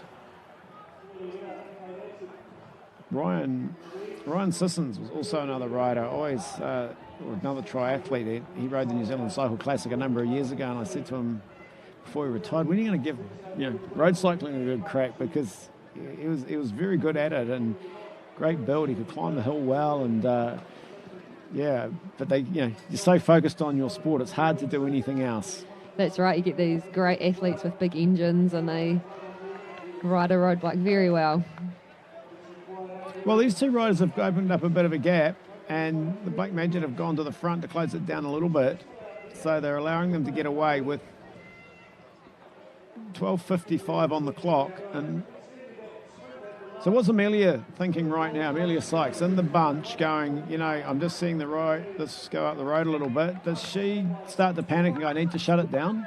Well, she's coming through on the front of the bunch, so I'm thinking she's starting to react to that.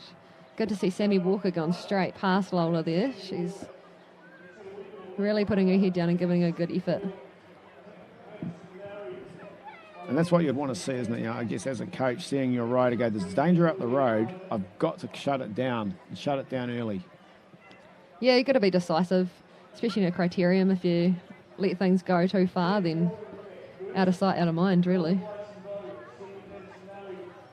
There's Sammy Walker having a look over her shoulder into that headwind. And she's riding the skin suit of the Upper South Island hub.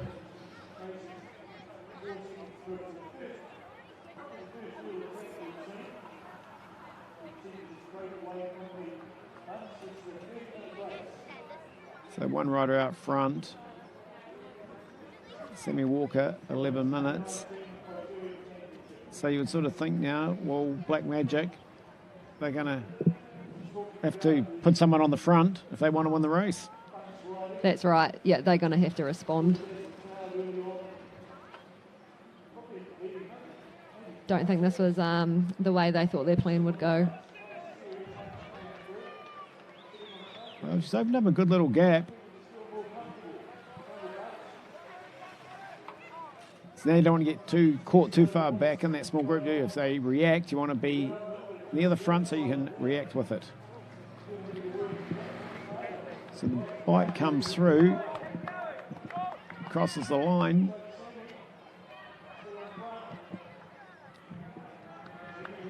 It's got about a 6 or 7 second gap. And the chase is finally starting.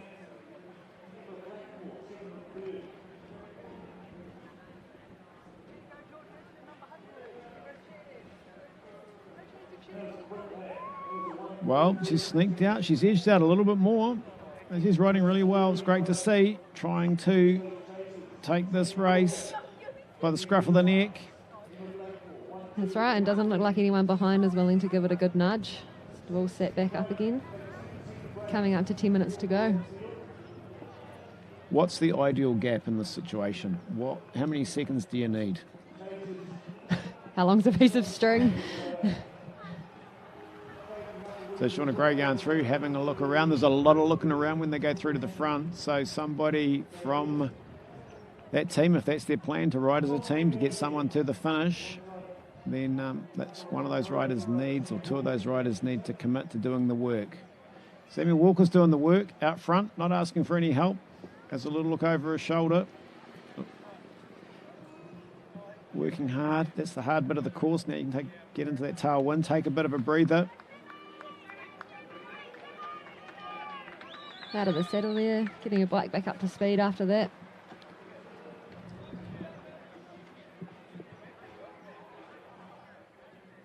So Ruby Bath from Southland, trying to get things going. 9 minutes. Well, what do you do now if you're out front? What's the game plan? Do you just bury your head? Whistle goes. There's another sprint frame coming up. Well, Sammy's put herself out there. She's in a really good opportunity at the moment, so I think if she's feeling good, she should keep going. The girls behind her still look like they're trying to get organised.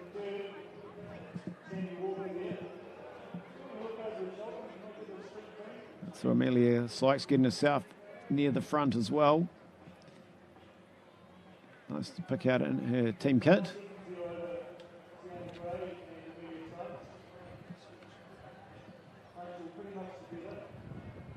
Yeah, so 2 girls from Black Magic Women now on the front, so they obviously sense the danger.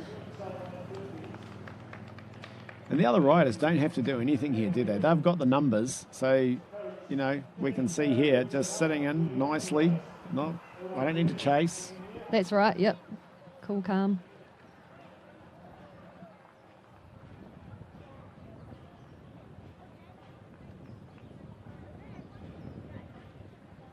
Eight minutes of racing.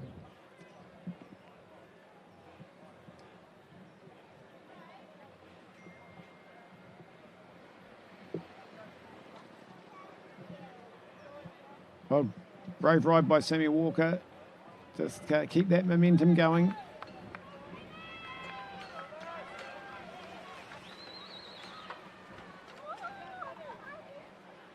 A couple of riders going a little bit wide on the corner.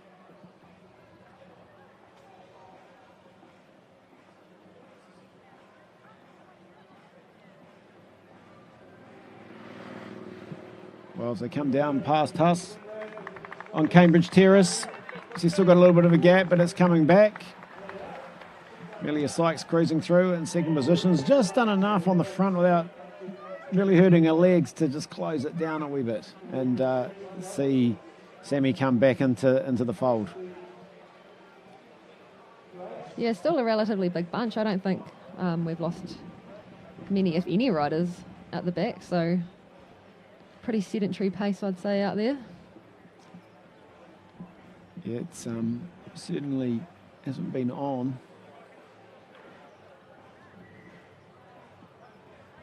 I didn't think the race would go like this. No, I didn't either, Del. I thought it would have been a bit more aggressive. Yeah. You know, one or two riders trying to put the pressure on either on the... Is that Sammy Walker going again? Yes. Trying to get things going.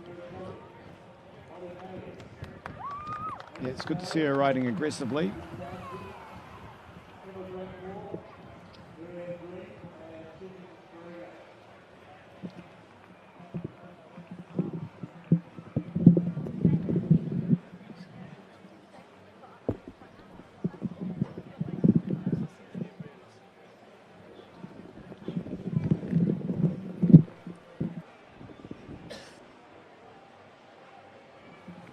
Well, approaching 5 minutes to go. This was a 30-minute race. This is the Under-19 Women's National Criterium Championships here in Christchurch City. The sun's shining. The wind is, at least it's come up a little bit, so it was sitting at around gusts of 35, so it's probably between that 35 and 38 kilometres an hour. It's reasonably sheltered around the circuit. There hasn't been too many fireworks in this Under-19. 3 laps to go, so the lap board's coming out with 3 to go.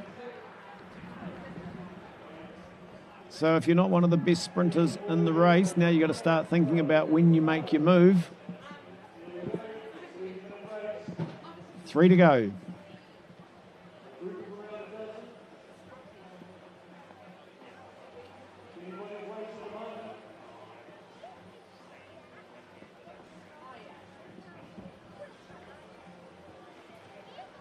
Madison Lowry from Ashburton, also putting herself into the sort of first 5 or 6 riders.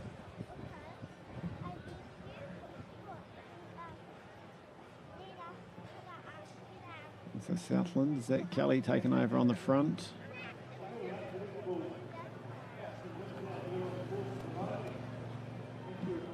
Amelia Sykes moving through in the laser team colours. Out of the Velo Project team. Everyone's keeping a little bit of an eye on her as well, getting into the closing stages. Canterbury riders have won all the events so far, so no pressure on them to do it again in this one. Yeah, everyone's kind of looking at each other, coming into 2 to go.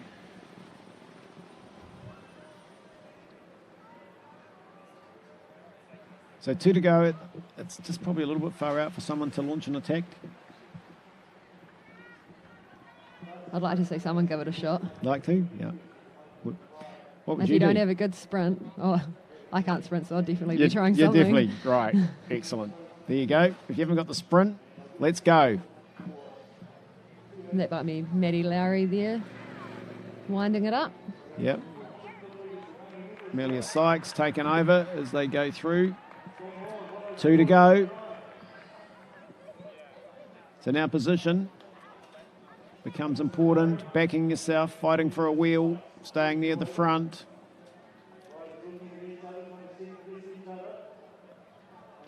So Amelia Sykes goes to the front, just stretching it out a little bit as well, getting a couple of bike lengths as she went around the corner. Swings across to the right-hand side of the road, the left as we look at it. Shauna Gray comes through.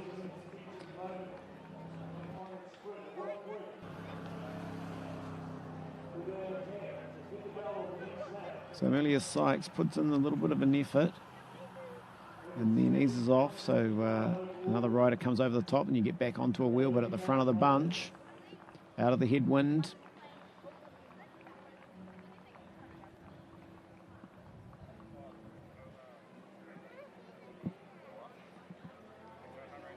No one's really tested themselves from the corner. No one's put in an attack to see, if they could go and hold off. So it's going to be a little bit of guesswork from in the closing stages. Yeah, second to last time around this very important corner.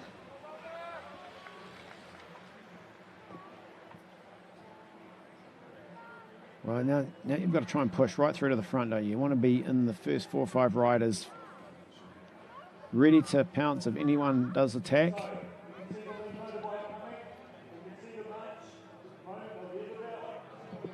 So they'll come in, the motorbike comes through, the bell lap, the bell will ring. Still, Looks like it's a sprinter's game. it's going to be a sprinter's race, that's for sure. The Grupo's compacto as it went through.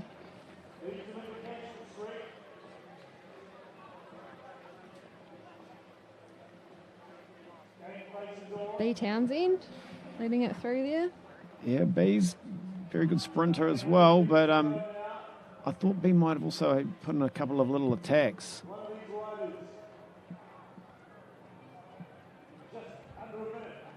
She's one of those Aucklanders who have been stuck in lockdown, so maybe she's just first race back, testing her legs out, That's right. finding her feet again.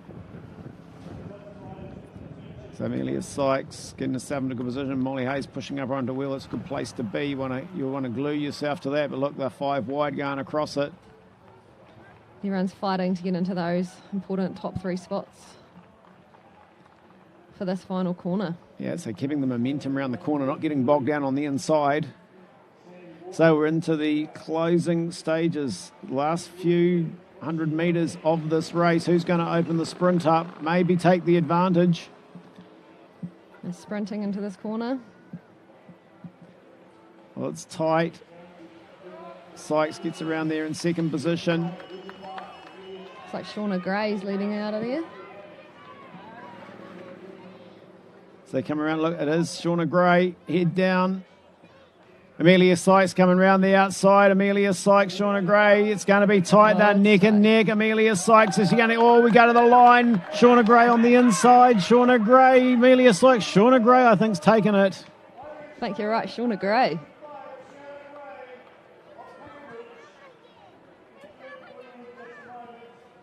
Well, that certainly played into the hands of the sprinters as we have a look at it on the replay. Shauna Gray by half her wheel. So we will wait for the official placings, but no doubt about it, Shauna Gray adds another national title to her haul and almost 4 from 4 for Canterbury, but not quite. Amelia Sykes picking up the silver medal. You happy with that performance, Elise? The race as a whole, I thought could have been a bit more aggressive. It was kind of classic negative racing from the under-19 women, unfortunately. And we talked it up. We said Patrick likes aggressive racing and we'll see a fairly aggressive race, and it went totally the other way. Yeah, I did not pick that at all. But good finish from Shauna. She was looking really strong. She hit the that last corner in that first position. Yep. If in doubt, lead it out. That's dead right, especially with the conditions the way they are. Yep, tailwind and false flat downhill from that corner to the finish. So, well played.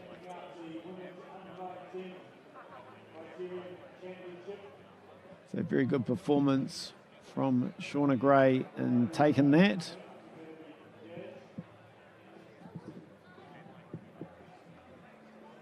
So that's the under-19 women's race completed here in Christchurch, National Criterium Championships, brought to you by Cycling New Zealand.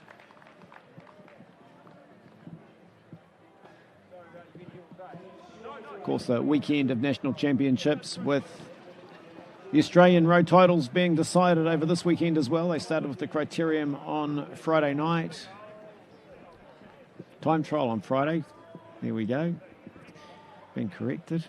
I watched the Criterium on... When did I watch that? I thought I watched it Friday night. There you go. It's very good racing over there in Ballarat. We'll see what happens in the Criterium here. There, Criterium, Cameron Ivory. Very good mountain biker.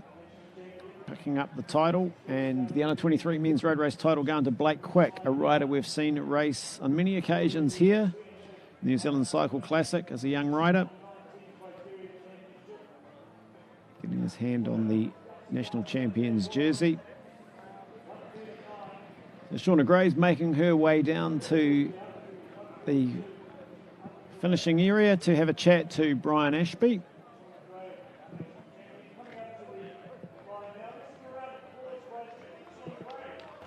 National Under-19 Women's There's Champion. Shauna, we'll cross over to Brian Shauna, Ashby. congratulations to you. Just how brutal was it out there on that course? Thank you. It was definitely a really hard race, and the first sort of crit that I've actually raced on a course like this, so definitely a new experience.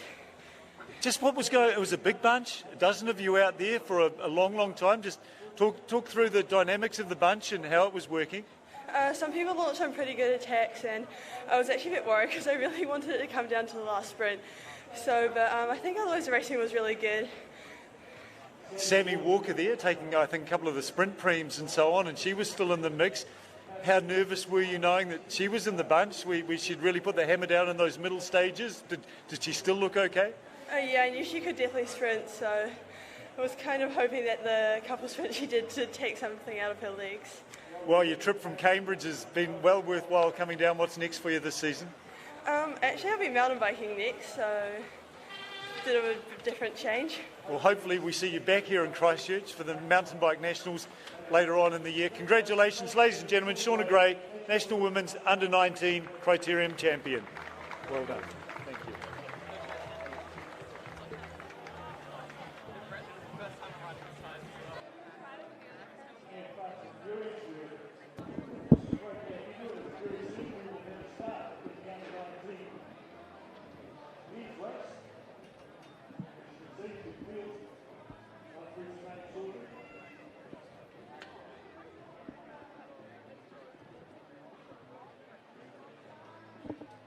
And that's the results from the under-19 women. It was good to hear from Shauna Gray just then, who put out a really good race. Shauna Gray, Amelia Sykes, and Sammy Walker third. Really good result from her. She was away for a good portion of that race by herself.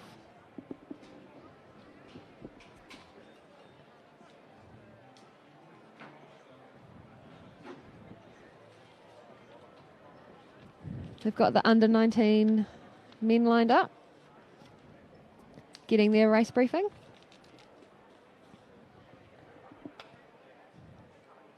So 30-minute race for them.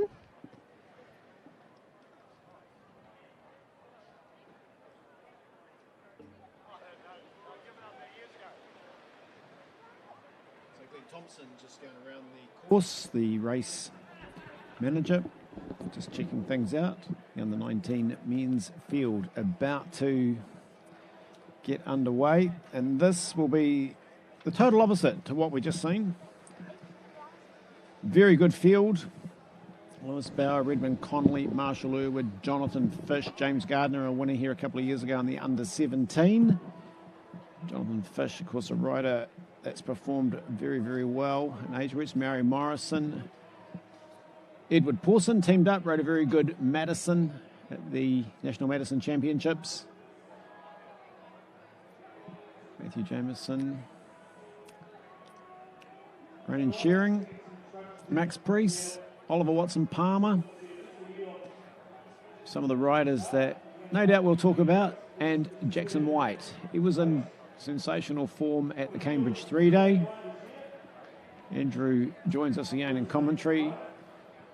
Tough race to pick. Who are you running with? Oh, there's a lot of talent in this field, Dal. Looking at it, I'm going to go with Jackson White, I think. He's shown great form earlier on in the season, and definitely got the speed to take it if it is a group kit. Yep, not a bad call. If we get down to the AB, it'd be worth putting a lazy $1 or $2 on him. Under 19 men's at the National Criterium Championships here in Christchurch. This race will be on for all 30 minutes. I'll be surprised if there's much easing up.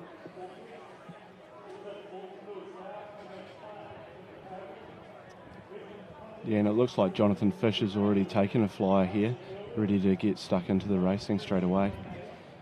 Well, he did that yesterday at the Track Carnival and got good reward. This race is a little bit longer, but good to see Jonathan Fish not afraid to take it on early. Just also, it's a way of testing yourself out and getting yourself into maybe, race mode, and see if anyone comes across, jumps across to you, get a little break. A couple of riders a little bit tight around the corner. Yeah, Jonathan's not a rider to really die wondering as well. Always willing to put it on the line, try and win the race and make it aggressive. So it's always a good race to watch when he's there. This is a very classy field. Under 19 men was all looking to impress with Oceania selection and other opportunities coming up.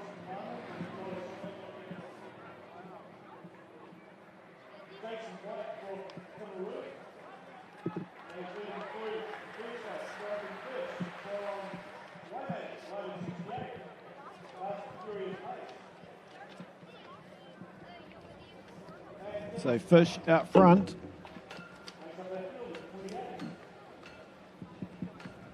Oh, he's gone out early. Yeah, he's opening up a good gap as well, so it's good to see him really trying to push on and establish the move. A couple of long straights don't help him, but putting your head down, especially into the headwind, doing the hard work, relaxing a little bit in the tailwind, as we can see already behind the other riders, they hit the breeze. They don't want to commit, do they? So you just sneak a few more seconds, and he'd be a little bit more comfortable if he had another rider with him, I would imagine so. But while you're out there and you've got that gap, why not ride your own tempo? It's always far easier to have someone along for the ride with you. I think probably everyone would rather have more than just themselves out there, maybe until the last lap, that is anyway.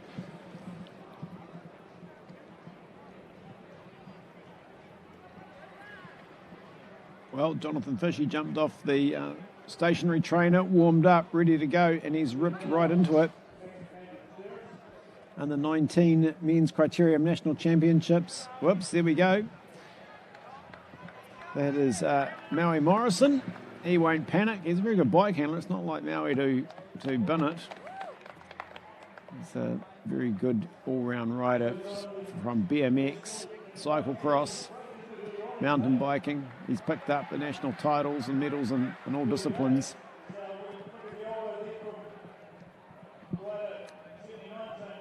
We should know he's got a lap out and can just relax. Yeah, hopefully his experience will start to come into play here a little bit as well. So knowing that he's already got that time and as we saw with the under-17 boys before, they didn't really know what was going on, whereas I think Maui will pick that up straight away. Having a little bit of trouble getting the chain back on the bike. Hopefully he gets it on. You're allowed one lap, so you have about, a minute and a half or so to get yourself sorted. It is only one lap out. That's correct, yep. So one lap. It's not a lot of time. Jonathan Fish still out front. And the peloton, still a big group. Decent sized peloton, and we will see when Maui jumps back in. He's just rolled past us now, Dell, into the pits, so he's just waiting for the bunch to come back around. is just being checked in with the commissaires. He'll get the all clear to go from Cambridge. Always puts himself in a position to compete at the finish, Maui Morrison. So now he's got to get back out. There he is, just hiding behind the barrier, and he gets the all clear. He'll jump back into the race, and hopefully he'll stay out of the garden.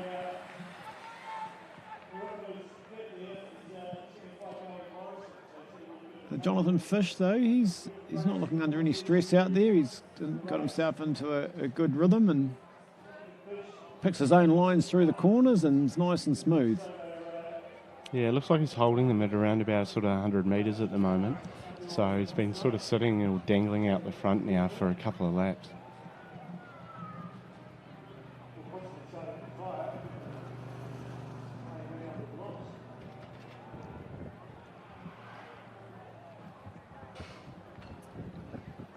Pawson on the inside. So it'll be Edward Pawson. It's the older age group now.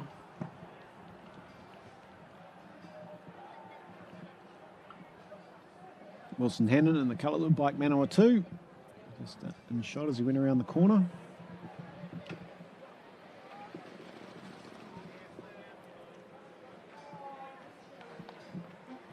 If you've just joined us, this is the Under-19 Men's National Championships. The Criterium, 30 minutes of racing still to come. The elite women and the elite men set to go later on this afternoon. That's Jonathan Fish.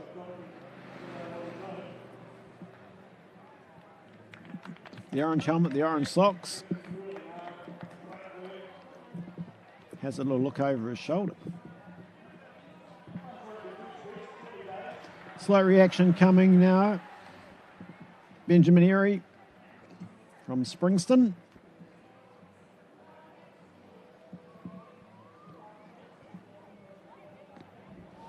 He's just sort of extended that lead a little bit now, so that last lap he's just gone a little bit quicker, and looks like Jonathan's sort of really trying to push the pace here.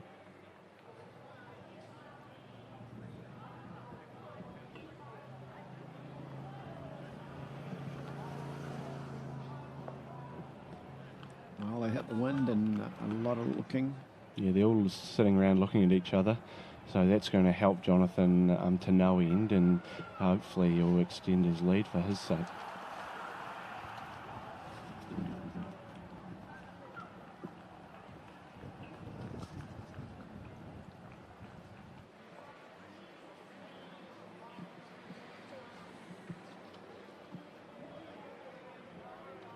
Oliver Watson-Palm is another rider in here that we'll have to keep an eye on later on. He's very well performed, plenty of speed. Yeah, Oliver's a class act. That rode it exceptionally well at the Road Nationals in Cambridge last season. Really finished off nicely with the third place in the road race after being away for a lot of the day. So it was a very classy ride, and we've seen some really good rides from him continue for this season. So the whistle goes, and a reaction coming from the bunch.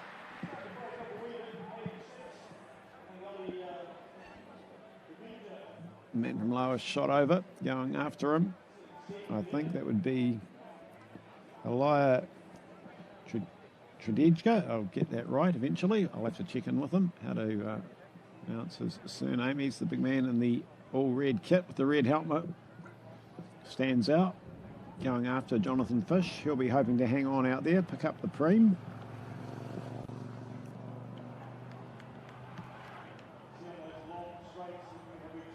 Edward Pawson. I think it's tucked in there. Might be a little bit further back. A few riders from Auckland in this. Lewis Bauer. Tom Stevenson. Being some of the others that are taking part in this Criterium. Max Priest. All made the trip south. So Fish turns shortly into the finishing straight to pick up the sprint preem.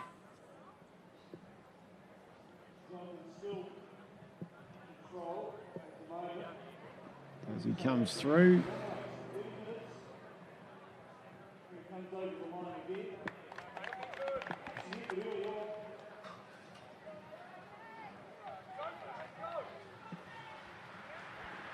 So he's looking around 6 seconds.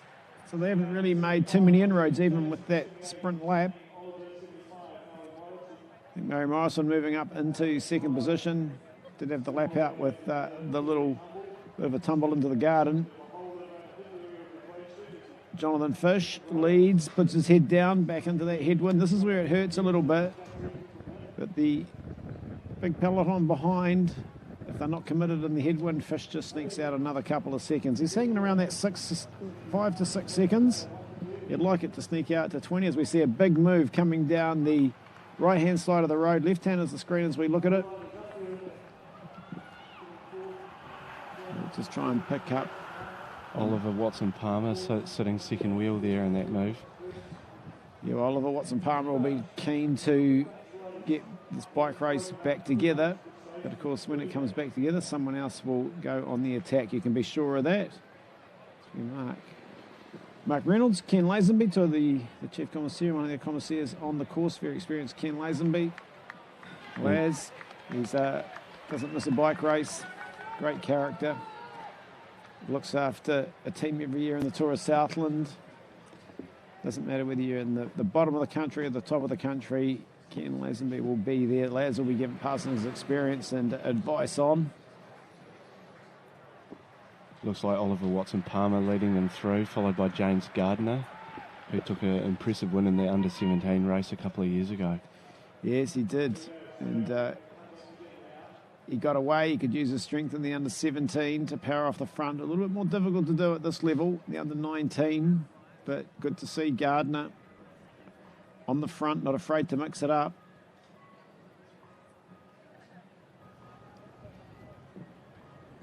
And all of a sudden, the pace has picked up. Strung out. Mary Morrison just ducking and diving there on third wheel.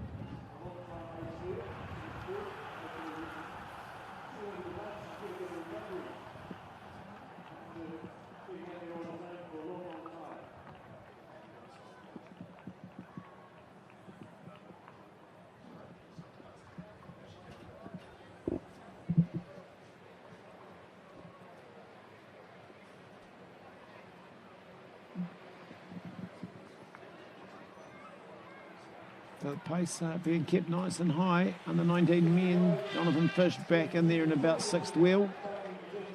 You can see the riders go a little bit wide on that corner, just hit the lip, and it's caught a couple out. The race is 30 minutes in length. We count the race down. They will get 5 to go on the lap board. As the pace just picks up as they come flying past us.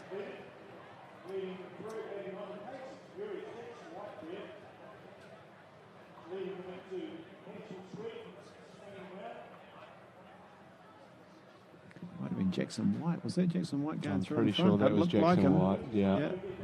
So he's opened it up.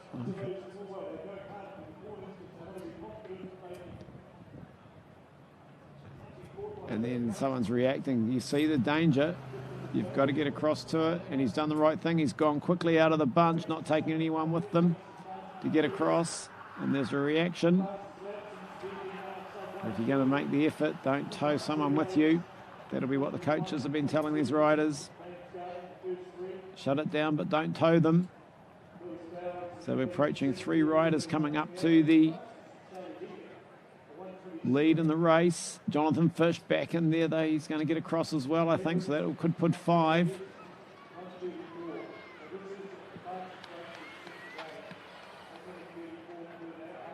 This is a dangerous little break. Some strong riders in there. And see how slow, much slower they went around that corner, that group.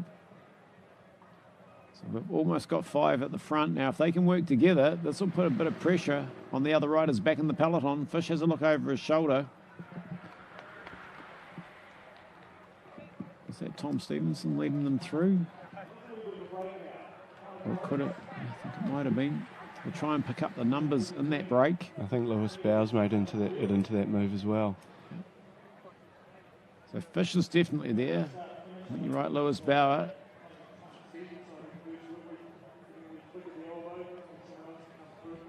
And they've opened up a good gap as well, and they're working. He's trying to get them working together. Another rider trying to get across. It looks like Charlie Hegan from Oxford Edge is trying to ride across there as well. It's a big gap to try and ride across.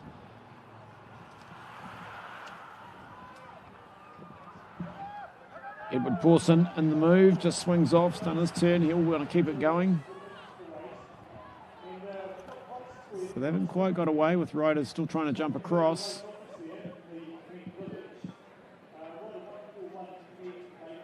Jonathan Fish.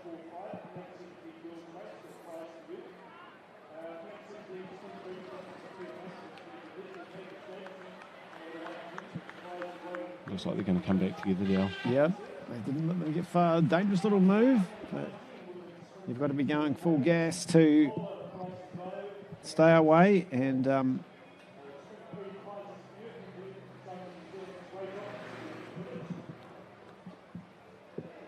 so they look over their shoulder. They come past us. Lewis Bauer on the front. So he's going to stretch their legs.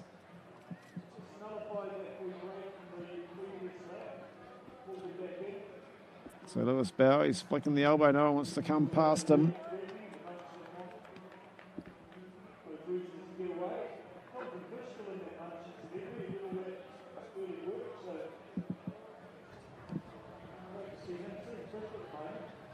So the sprint prees might be a little bit more hotly contested this time.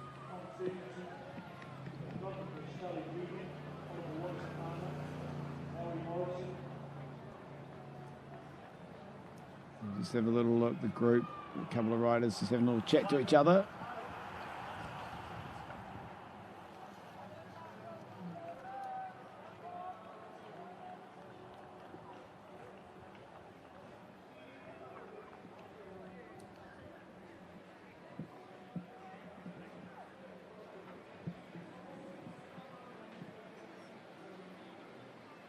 So no one's broken out, trying to pick up the sprint preem just yet. And the Auckland riders getting themselves organised near the front. 3 in a row. Some miles just there in the back, Christchurch Boys High School. They approach the sprint preem. There's that rider going down on the inside. Yeah, James Gardner's having a crack at this. He's going to take it easy. Yeah, good test too. Good test of the legs in the New Zealand Cycling Project colours. James Gardner. Hopefully he's going to put his head down and keep going. Well, he's done it before. We saw him in the under-17s take the national title here. He's a big, strong rider. Good idea to keep the momentum going after the sprint and puts the pressure on. You can see that peloton strung out Indian file. Gardner on the front. 12 minutes to go, so you'll need get a good break. And he's tested his legs though. It's Mary Morrison in the white helmet, the white glasses. Doesn't want to let Gardner get away. Wilson Hannon sitting in there.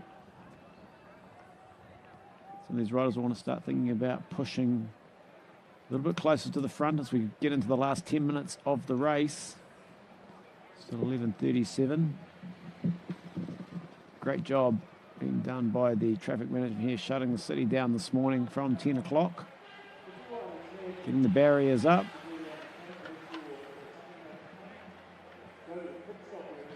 Charlie Hegan just positioning himself a little bit better. Yeah, Charlie's got quite a rapid finish on him, so if he's anywhere near the finish and in the right position, he could be one to watch near the end. So Mary Morrison sits second behind the Southland rider, Marshall Irwood.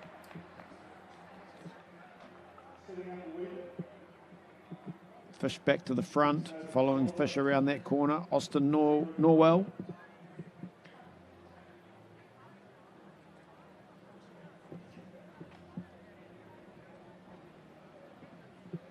Irwood on third wheel.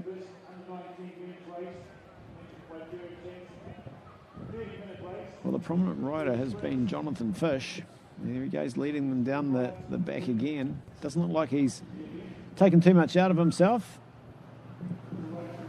No, Jonathan's been superb all race, but especially for someone that rode the first 10 minutes of the race by himself, to then still be making the right splits, the right moves at the right time. It's very impressive.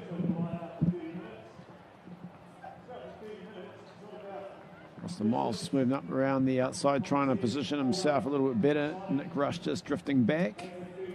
So the positions can change quite quickly in the corners as riders make their way up the inside, the outside.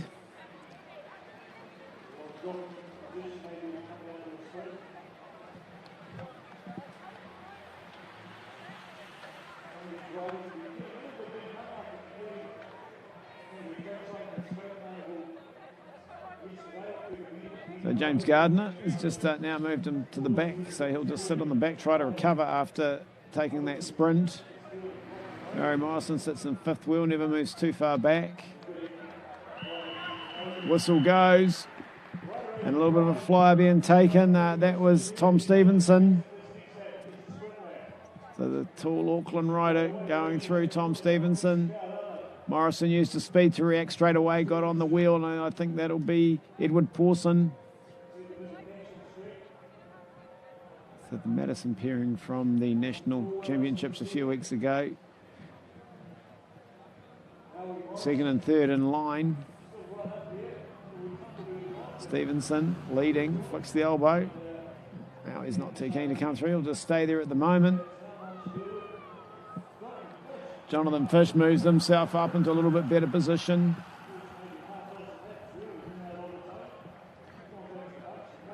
So they head into the bottom corner. Fish moves into second. We've still got about 8 minutes of racing when they come past us.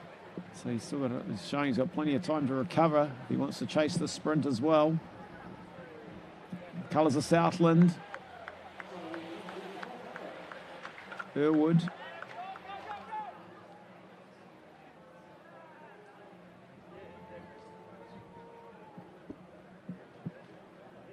Jonathan Fish looks over his shoulder. He goes, is anyone going to challenge for it, or are they just going to let me take it? So Jonathan Fish goes through, picks up the preem. Irwood just follows him. So Jonathan Fish will be pretty happy with that. He's had a great day picking up preems, and he didn't have to use too much to take that one. Yeah, Jonathan's done really well, especially with how hard he's been riding early on. Looks like Max Priest went across the line in third there. He's actually on a borrowed bike today. Put his derailleur through his spokes in the warm-up, and they were scrambling around looking for a bike just before the start. Well, that sort of thing can happen, and it's good to see him jumped on a bike and in the race. Mixing it up. Looks like Oliver Watson-Palmer having a crack on the right-hand side there. Yeah, we come flying out, had a little bit of a good look at them. Almost indicated he was going to do it. Saw no one was, reacting or going after him. So, nice move. Yeah, he's gone well too, hasn't he? Yeah, he's looked comfortable. He's a very good rider. He's in good form. He's the type of rider that you definitely would want to close down very quickly and not leave out the front. He keeps the speed through the corners, puts the hands on the brake levers, it doesn't touch them, and sprints out of that corner, putting the other riders under pressure.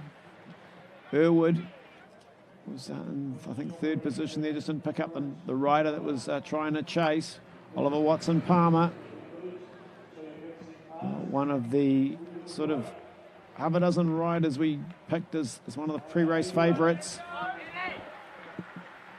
But the pace, the peloton has come flying past us. Oliver Watson-Palmer is caused a reaction. Yeah, for Oliver now, it's a little bit of now or never, so he's committed, so he's got to really dig in and try and make this move count. A little bit of a shudder as the wheel slipped slightly as he went through the corner. That's because he's going maximum speed. Andrew Williams saying, well, it's inside the last 6 minutes, you've committed. It's all or nothing. You're not going to sit back in the group and recover for the sprints, even if you're as good as Oliver Watson-Palmer is. He's decided this is his chance to win the National Criterium Championships.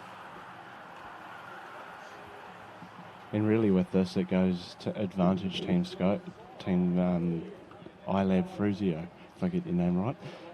There's so many riders now in this group that don't need to work and can play off Oliver's good move.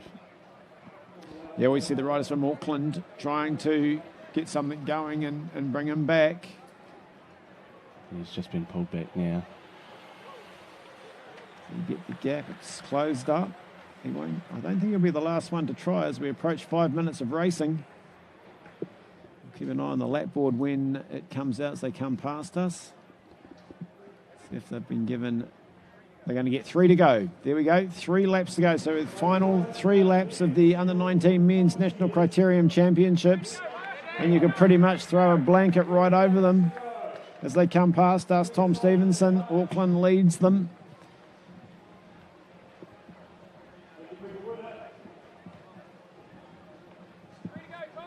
And the field here is still largely together, so it sort of comes down a little bit to positioning and who's got the legs after a tough half hour. Edward Pawson staying prominent near the front. Now look at Jonathan Fish. He's drifted to the back, but I think he's going to launch something, Jonathan Fish. I don't think he's going to sit there. Knowing Jonathan, I don't think he's just going to wait for a sprint, and I think he's always willing to sort of push himself further than what you'd think you'd be able to. Yeah, absolutely. And Maui Morrison as well. Maui will react quickly. Maui's having a little bit of an attack, or did he sense a move coming and just wanted to shut it down? So Maui Morrison went through the centre, and that's caused everyone to sit up. Fish, he's gone from the back to the front. That's what caused Maui Morrison to move. Jonathan Fish making his way up into the midfield. Oliver Watson-Palmer as well. He'll be keeping an eye on things. Edward Pawson. Marshall Irwood. Irwood's looking very comfortable. He hasn't ridden outside that sort of top 5 in the last few laps. Yeah, looks like Jackson White in second wheel there as well. Yeah, Jackson White. We've only mentioned him, I think, once throughout the race, so he will be feeling pretty good. Edward Pawson just moves himself out onto the wheel of White as we see a move coming down the outside. A big move as well.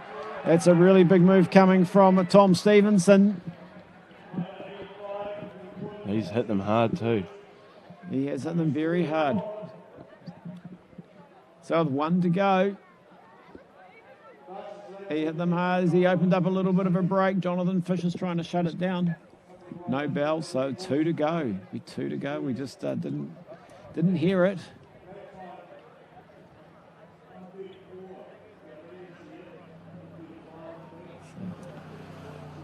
Back together. Looks like quickly. Darcy Sanders on the right hand side having a wee dig as well. Yeah, Darcy. Good to see him going. He's a great little rider. Maui Morrison wants this though. He's reacting to everything. Straight away. He's got such a good jump on him. Oliver Watson-Palmer, Jackson White, Jonathan Fish, Redmond Connolly's been quiet, Lewis Bauer, we haven't seen him for a few laps. So they'll start to be coming up near the front. Bikeman or 2 getting themselves into a better position as well.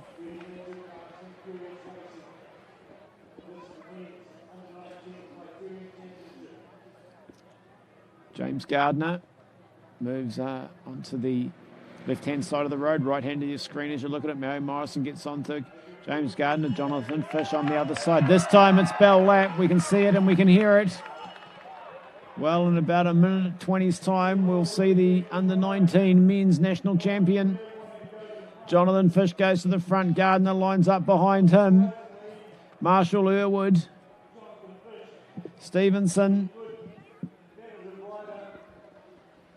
So Jonathan Fish leads round the corner. Well, he's been the man that's dominated the race from spending the most time in the front. Can he stay on the front and cross the line? They're stacking up behind him. Moving wide. Edward Pawson trying to come up on the outside.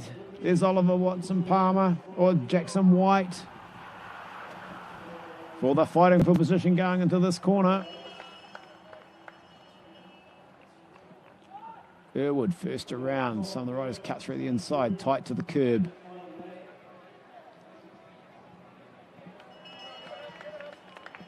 Who's going to hit this corner first? Looks like James Gardner's going to lead into it. Well, that's what he did in the when he won it as an under-17 first into the corner. He's going to come hard out of it. They're going through tight. Maui Morrison's about 6 back. One rider just ducked down inside, got close to the gutter. Gardner's got about a bike length. They hit the tailwind. Is the big man going to come? Bike man or two coming through on the outside. Maui Morrison's trying to come down the outside. Maui Morrison, can he get there? It's going to be tight as they go to the line. Looks like Jackson White. Jackson White took it. Jackson White. Well, that was a very good finish. So, yeah, Brian Ashby saw it the same as us. Who to come over the PA, Jackson White, and he knows he's got it. Let's have a look. So they're coming down to the line. It's tight. Jackson White, Maui Morrison. Oh, Morrison might have got third on the inside. Marshall Irwood might have got up. We'll wait for the results to come up. Looks like he just faded a little bit in the last sort of 50 metres and got rolled over. Well, Jackson White, we marked him as one of the favourites. You thought he was the man to beat. You were dead right. Jackson's definitely carried the form into this race, and then you can see it paying off for him with a really good sprint. Very tactical ride by Jackson as well. Made the right moves at the right time and really lit it up in that last sort of 200 metres. He did indeed, and if you take away the under-19 women's race, they've all stayed in the South Island. Yeah, it's been very good riding. Great to see some strength coming back into the South Island racing, and especially through the age groups. It bodes well for South Island cycling.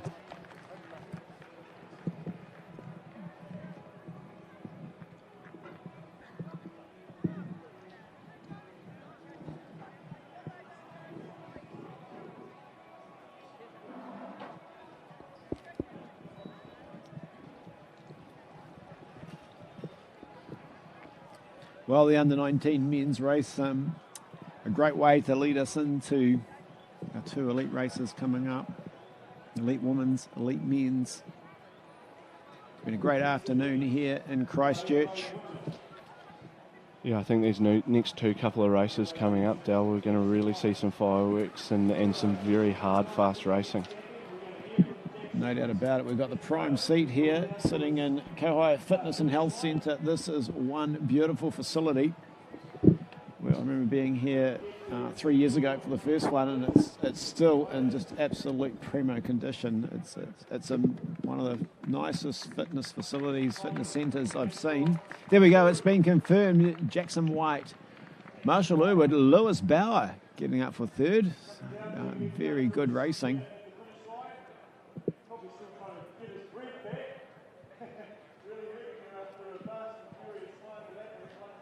There we go. We'll cross over to Brian. On that final lap, Jackson White, congratulations to you, National Under-19 champion.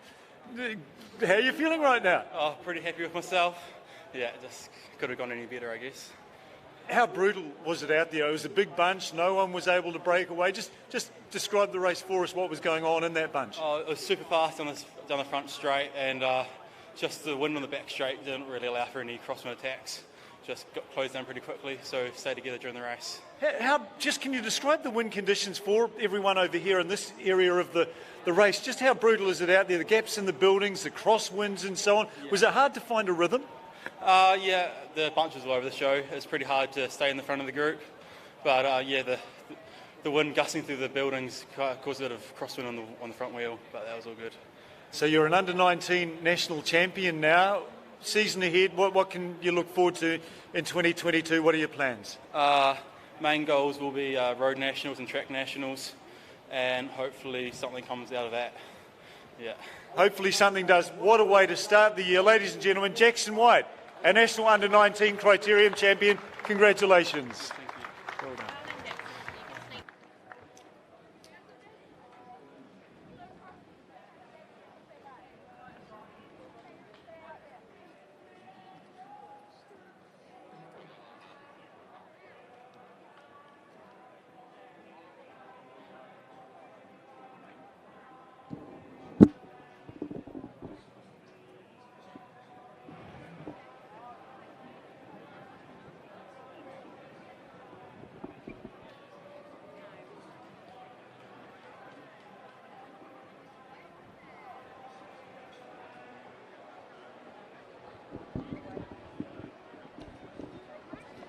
Next up, we've got the A-grade women. So they've got 35 minutes to race.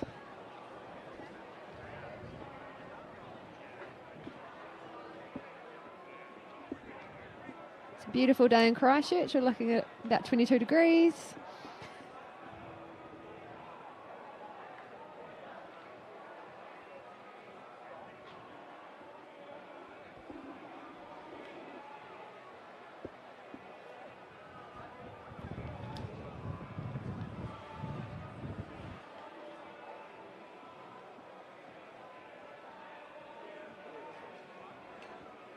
Got really good crowds down here, really relaxed vibe. Lots of cheering around the course. Here's the start list. Pretty strong field here. You're right, at least very strong field indeed with Henrietta Christie, World Tour rider, Ronnie Bortha, part of the Olympic Games Teams Pursuit team in great form. Sammy Donnelly flying the flag locally, the 2020 champion, Ellie Wollaston. I think we've got about 18 riders in this field, so should be a good race. And Marie Lipp also flying the flag. Prudence Fowler moving up. Interesting to see how she goes. Ella Wiley, very smart young rider from Auckland. Oh, she's a scratching. There we go.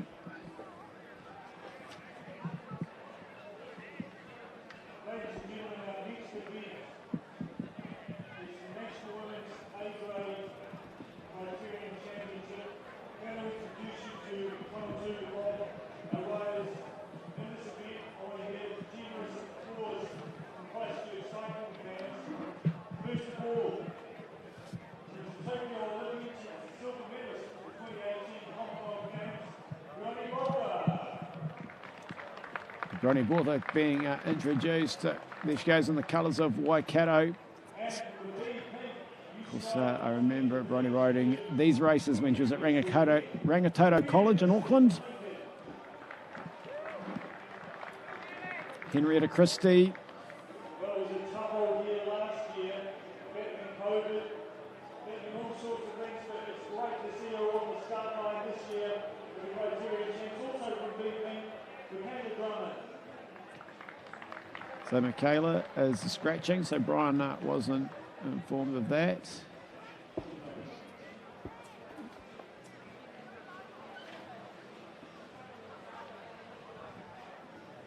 One of our riders from the Tokyo Olympics last year, 25-year-old Jessie Hodges from Hamilton.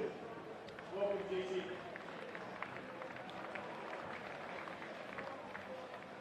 Another invisible rider. Nicole Shields, Tokyo rider, Hamilton rider. Double. Welcome and best of luck. She's been good since last night, working hard. Nicole Shields, one of the riders for execute Ronnie Bortha, though she is in great form. 2020 champion, Ellie Wollaston.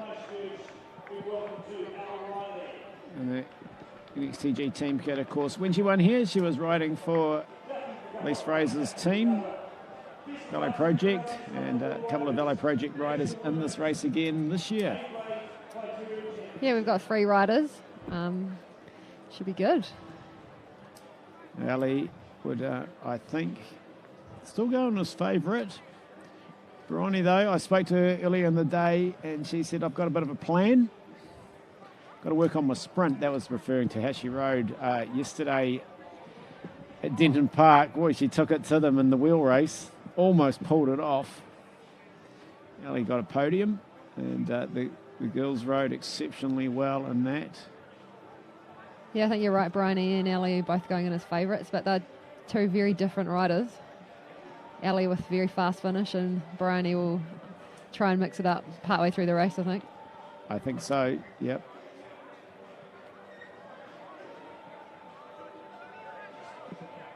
Henrietta Christie there riding for Human Powered Health, but her kit hasn't arrived yet, so she's rocking the black skin suit. Well, she'll have to go into this as also one of the favourites, very aggressive rider, and well deserved to get that ride on what was the rally teams, changed to the Human Powered Performance team, and they've made their way to the World Tour, to the top league of women's cycling.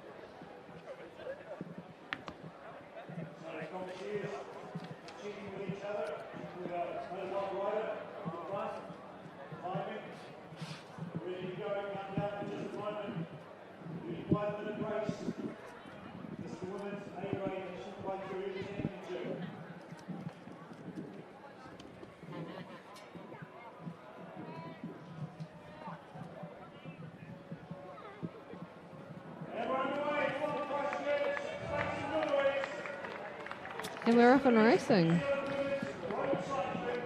Straight away, and this is going to be 40 minutes, so a little bit longer. 35 minutes. 35, there you go, got ahead of myself. I thought they were going to do 40, 35. It's right in front of me on the screen. And they will be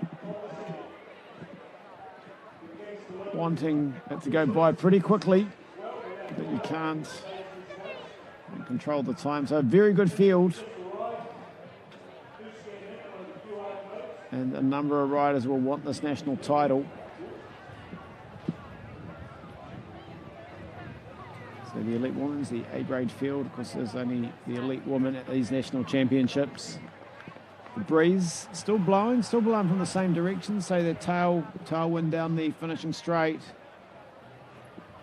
A lot of experience in here, a lot of riders capable of taking this national title.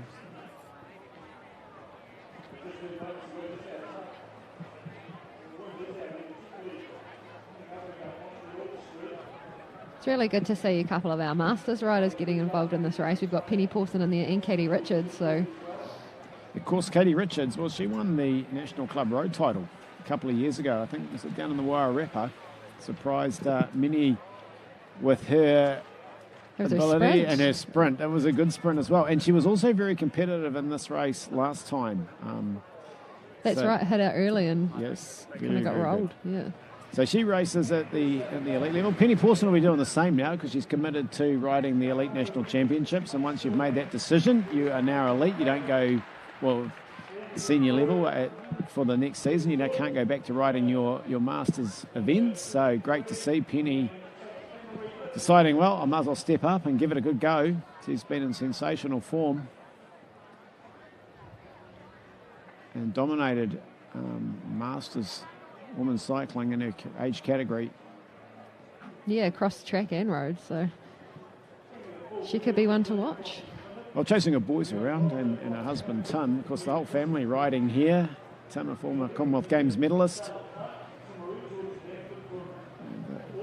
Great family, one of the great families involved in New Zealand cycling.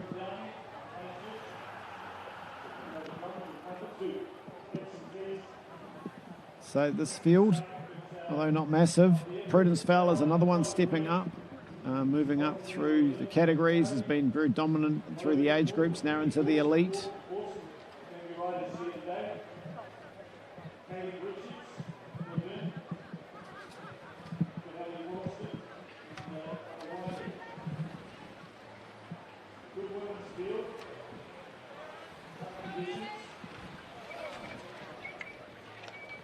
Oh, a few clip outs there. There we go. And someone's in the bush. That's Penny Pawson going in to do a bit of gardening. They'll tell you what, there won't be much needing to be done by the council there this week, because there's been a number of riders gone in, and as Maui had, chains come off.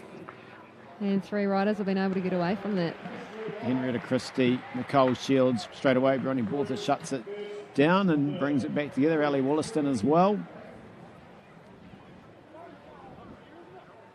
Nicole Shields on the front there, DNA Cycling, based in America, so she'll be looking to get stuck into this. A lot of crit racing in America. She'd love to take that national jersey back home for sure, or back to America for her team, as Olivia Ray did last time we had the titles here.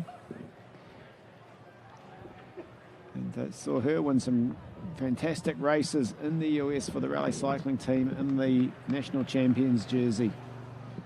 Katie Richards on the front. not frightened to put in the hard work, not intimidated by lining up with the, some of the rock stars of women's cycling, with the Olympians from Tokyo. Ali Wollaston, one of the up-and-coming stars. Prudence Fowler just off the back a little bit. Now, if she had a tumble, she could have had that lap out. So maybe, again, not realising. Pemi could make her way around to the pits, but I haven't seen her. She may just have checked in with a commissaire at another point on the course.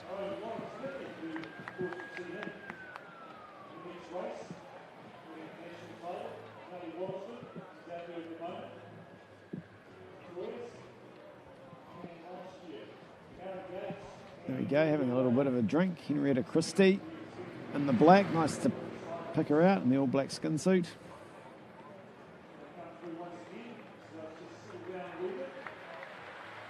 And there's a rider who was aggressive and stood out at the New Zealand Schools Champs in Palmerston North a number of years ago.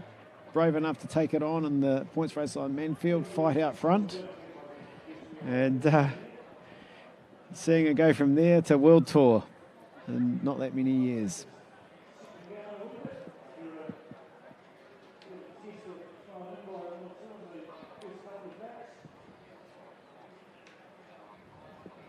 Anna-Marie Lipp leading it down the back. Not the most confident crit rider, so good place for her to be right at the front. Well, the only way to get better, isn't it, is to get in there, and Anne-Marie just deciding the best place to be is on and near the front. Bronnie Bortha, Henrietta Christie, Nicole Shields, Ali Wollaston just sitting in there. You see Ali's she's riding the all-white bike.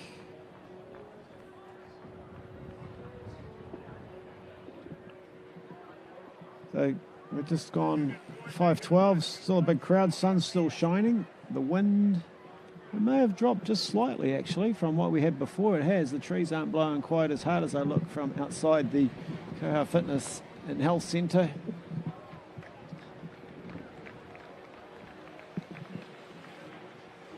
The gusts will come through.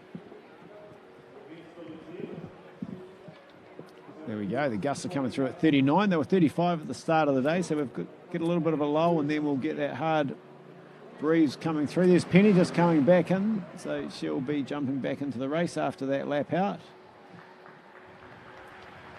Henrietta Christie getting some food on board. Yeah, I've seen her had something to eat, something to drink. All those things that she'll need to be really good at when she goes overseas in the big pelotons. So it's good to see her practicing those here. Oh, she had such an outstanding ride at the World Championships. Really got noticed. They say a 7-day tour leading into that. It's something we don't see too many of. We see a lot of 3 up to 5 day tours. But having that 7-day tour, she just went from strength to strength and went into the World Champs in great form. So there's Penny Pawson jumping back in. Bronnie Bortha is leading them down the back. There's Ali Wollaston sitting in there. Sammy Donnelly just shadowing Ali Wollaston.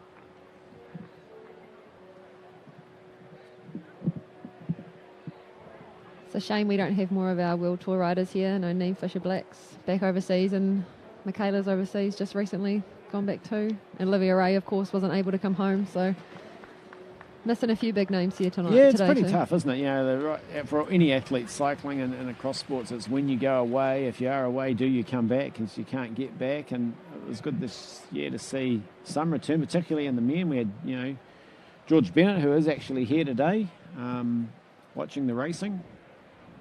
If we spot him, we'll grab him to come in. He's been training hard around the roads here in Canterbury. Some of the famous climbs he was spotted on yesterday. And having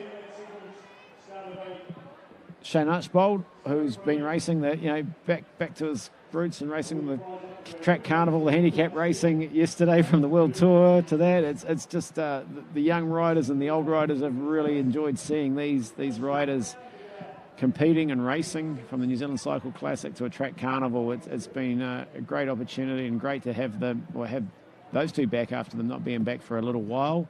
Yeah, people really look up to those riders, and Shane was definitely having a lot of fun yesterday, rocking around. A few laughs. Yeah, he'll have a lot of fun this afternoon as well.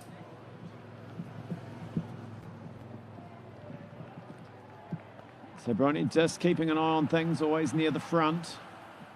As yet, with 25 minutes to go. No one's decided to go on the attack.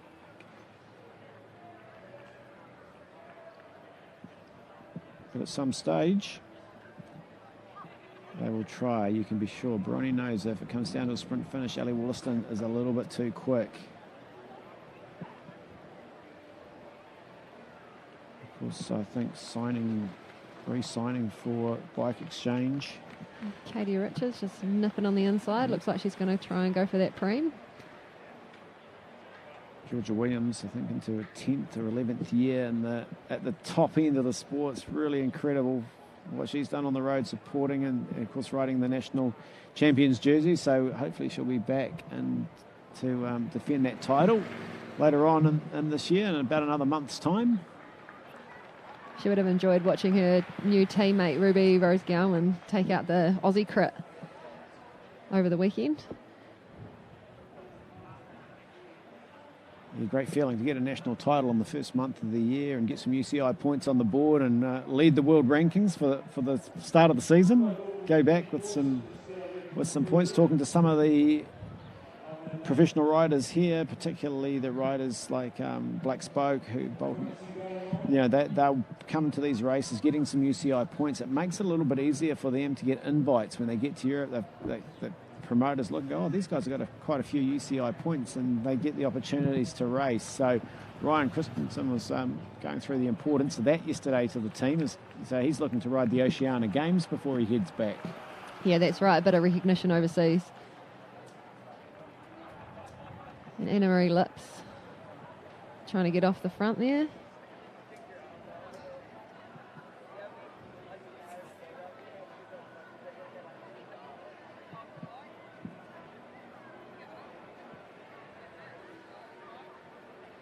There's a little look over her shoulder. It's Ellie Wollaston. Ellie Wollaston, yep. So Ellie's just showing just the 2020 champion. No, she's got a very good sprint, but doesn't sit back and just relies on it. She'll ride aggressively. She'll test the other riders. She'll try and wear them out a little bit. Henrietta Christie goes, well, I haven't got that big sprint finish, so I have to make this race tough, and it's Henrietta Christie that takes them down through the start-finish banner. Anne-Marie Lip in third wheel.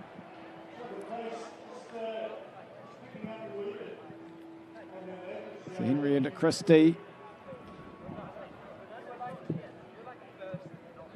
putting the pace on, and Ellie Wollaston has gone. Nicole Shields goes, well, we can't let them get away.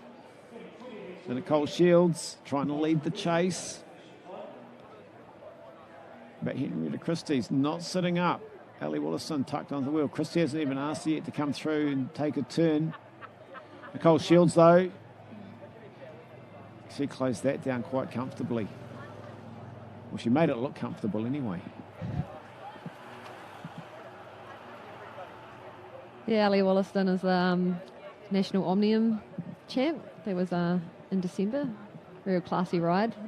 Right to the very end in the points race. Still kept attacking, and that kind of aggression will serve her really well overseas. Hopefully we see more of that here. Well, she had a great first year in Europe and turned a lot of heads. Of course, the team was pretty quick to re-sign it.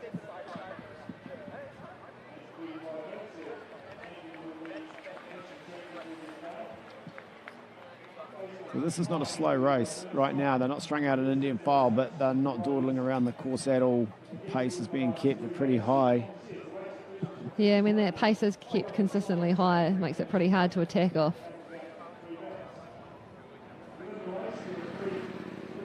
Very hard for a rider like Henrietta in this style of race, over 35 minutes, to wear out the legs and the power and the explosiveness and speed of the track riders. Yeah, she needs 3 or 4 hours on top of that and should be right. That's right, and a hill.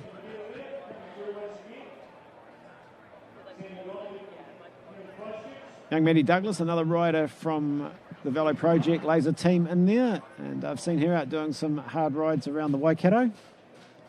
She's Of course, very well performed through age group and school cycling, and nice to see her stepping in and coming down to mix it up with at the elite nationals for Criterium. Yeah, I think Maddie's looking to go overseas to America this year and give crit racing over there a nudge, so she'll be looking to have a good day here.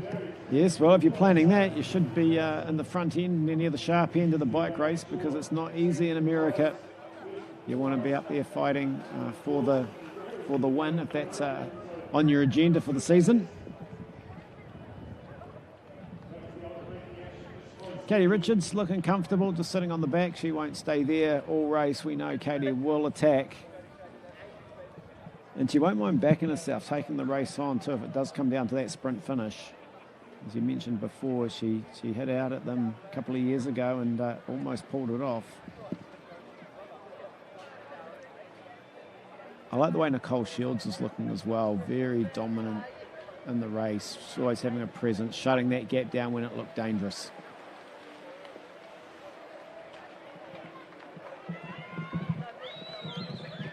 Henrietta Christie, as they went out of that corner once again, just trying to make it hard. Nicole Shields going with it.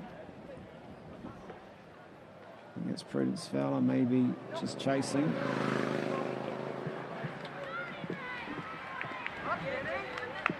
Yeah, Prudence Fowler.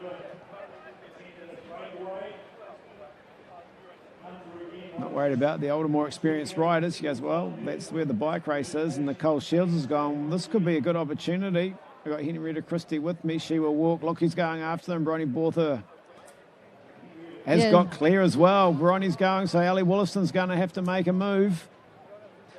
These three very strong riders. And a fourth getting across as well. And Wollaston goes to the front and will drag the peloton back up to the leaders. Well, she's got across, but the others may not. Penny Pawson going through, trying to close it. Yeah, every time you have to chase, just a little bit goes out of your legs each time, so it'll be interesting to see how this affects the race later on. Coming up on 18 minutes to go. Yeah, pretty early in the race indeed. It's a 35-minute race.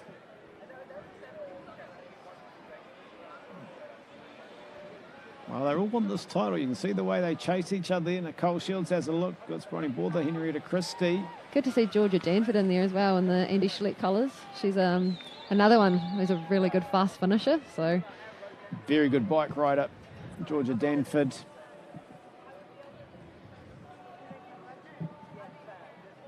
And you wouldn't want to underestimate Georgia in the sprint. Putting herself in a good position. Whistle goes, another preem coming up.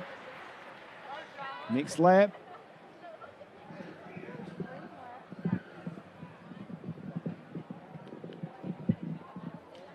Georgia Danford, Henrietta Christie, Nicole Shields, Ali Wollaston, Bronnie Borther, Maddie Douglas, Penny Pawson. Leading riders going around that top corner. Well, they're all interested in the preem. Pace eases right off. A couple of riders sucking in some deep breaths after a fairly hectic last couple of laps. That Anne-Marie Lip just going to have a bit of a dab around the outside. Nice to see as well. If you're going to ease up, I might as well have a go. Anne-Marie Lip.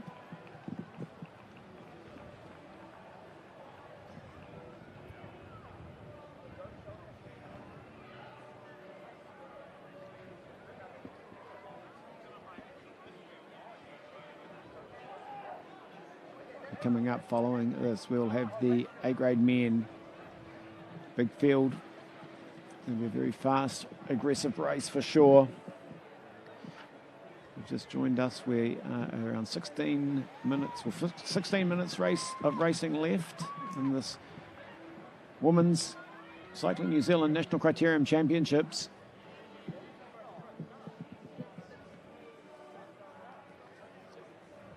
Coming down, and Maddie Douglas is going to have a go at the preem. So Maddie Douglas is going to come through for Velo Project Laser Cycling. Take the points. It's good to see Maddie Douglas. Oops, a little bit of a twitch around the corner. So But's got the preem. Henrietta Christie follows her. Georgia Danford, Ali Wollaston, Nicole Shields, Bronnie Bortha.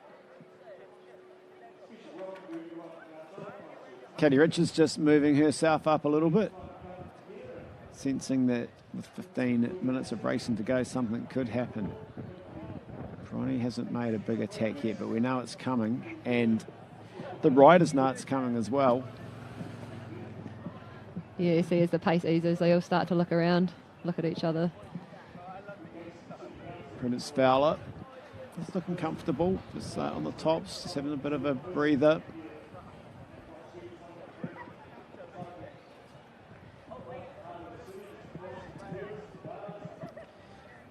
The barriers are filling up as we move into the last half of this Women's National Criterium Championships.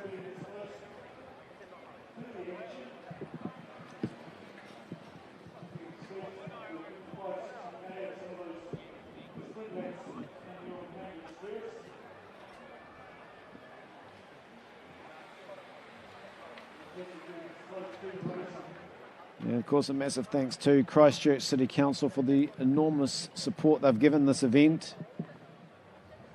The businesses and residents in this area, Cambridge Terrace and around the 1.1 kilometre circuit.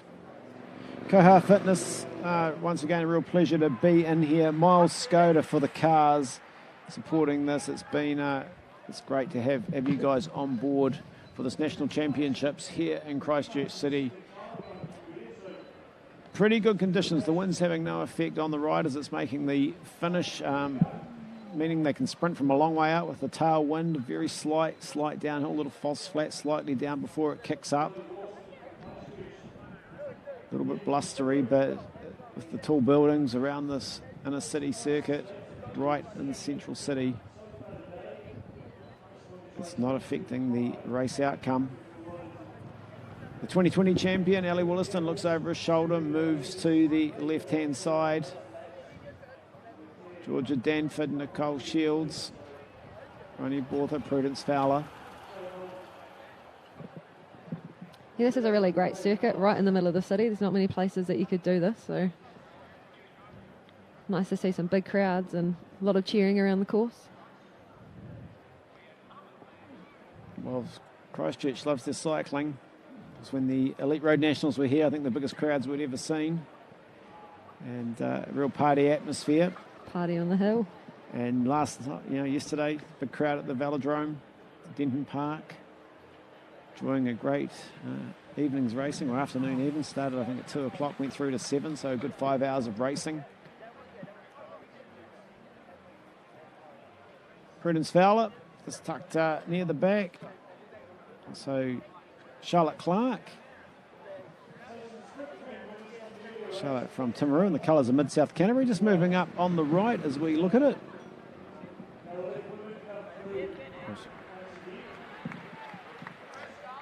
Penny Paulson up into second position. Great to see Penny stepping up, not looking uncomfortable. Had that little visit to the garden, but is recovered. Henrietta Christie follows her. Nicole Shields, Ali Wollaston. Maddie Douglas sits midfield.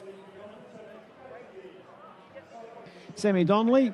I meant to mention Sammy. She's just been following everything, watching what's going on in the all-black kit. Yeah, Sammy's hiding in there nicely. She's another one who's come from track. Good sprint on her. Couple of medals at Junior World, so shouldn't be underestimated. No, smart rider. And getting a pretty, I won't say easy ride at the moment, but sort of able to float. No one's really watching her or marking her, so a good position to be in. She's another one off to America this year, so looking to put her best foot forward and start the year well with crit. Penny Paulson on the front. Henrietta Christie. We'll expect Henrietta Christie to do something again. Launch an attack. She goes against the endurance track riders. It'll be very hard to compete with them in a sprint finish. But if you give Henrietta Christie too much,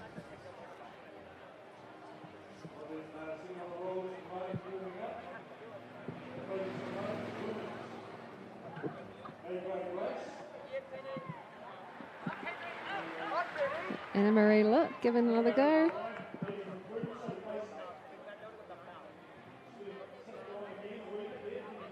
Well, it's good for her to try. You can just see she just doesn't have that big explosive power, but she keeps working on it, works hard. She's just about opened up a gap. Ali Wollaston covered it. So they don't want anybody to get away right now, give anyone too much. 10 minutes to go.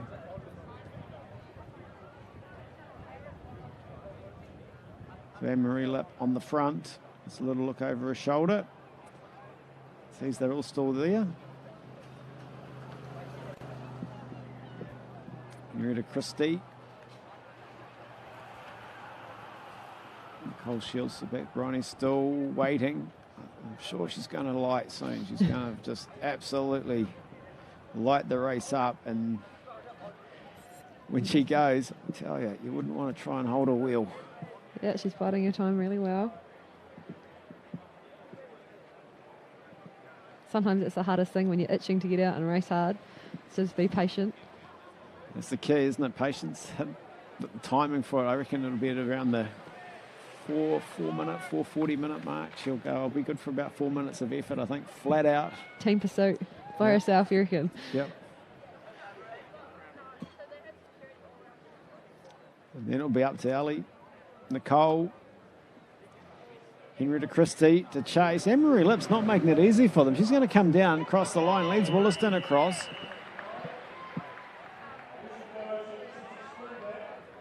So Henrietta Christie, Ali Wollaston, Penny Pawson.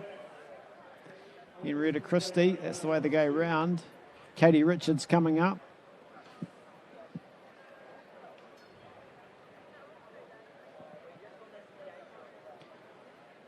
Katie Richards from Levin.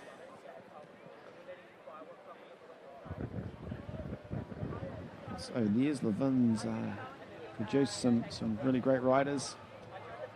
Ryan Gilbert had a lot to do with that. And way back, they even had the track nationals in Levin, in the big old velodrome flat 400 metre track that Anthony Cuff set a national kilo record on. You're a wealth of knowledge.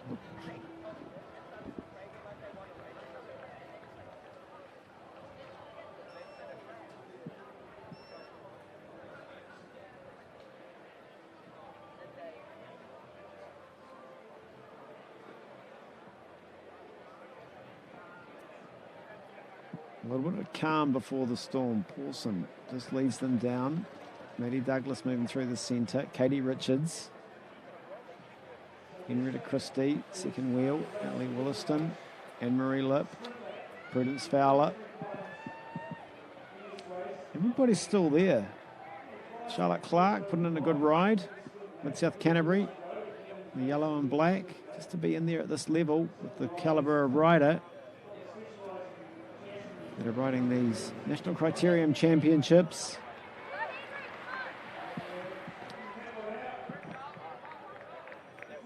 So being led through there, Pawson and Richards, Henrietta Christie, Katie Richards. And look at that, over the top. Henrietta Christie goes, it's time to make the move. Penny Pawson goes, well, I'll go with Henrietta Christie. Everyone's really attentive in this race. They sure are. No one's getting any rope. Henrietta Christie must be thinking, why is Penny Pawson chasing me? We've got all the track riders sitting in there. Just let me go. Track riders are going, thanks very much. They're used to using other riders up. That's the game they play when they ride the Omnium in the points race. Hedge their bets. Someone will chase it for me. They'll save their energy till they really need it. Katie Richards, Penny Pawson, Henrietta Christie. Approaching the closing stages, 6 minutes of racing left. Who will be the Elite Women's National Criterium Champion?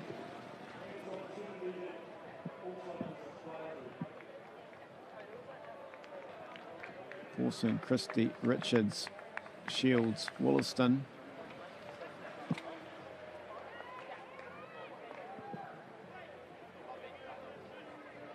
Prudence Fowler just tucked on the back.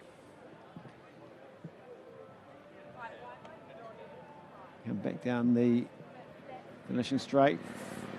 5:44 on the clock. It's counting down. So the lap board hasn't come out as yet.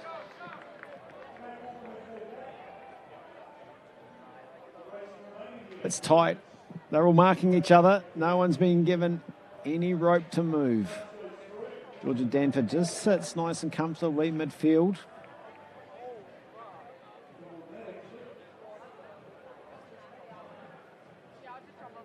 Henrietta Christie goes again. She knows they've got to try and split this up somehow.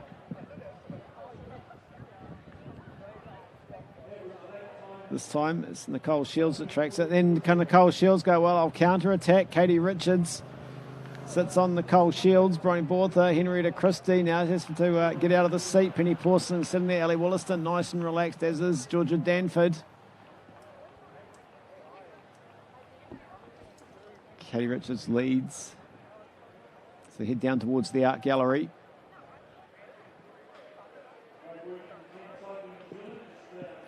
Yeah, it's been a relatively aggressive, high-paced race, so... Yes, deceptive. We're watching it on the screen, sitting there and think, oh, why is someone not going? But the pace has been consistently high. There's any time it's never really slackened off in the 6 wide across the road or 5 wide, just sort of looking at each other. There's always been a fairly high pace being set. They haven't gone full gas. Henrietta Christie's gone nearly full gas a couple of times. There's Bronnie coming through to the front, being marked by Pawson.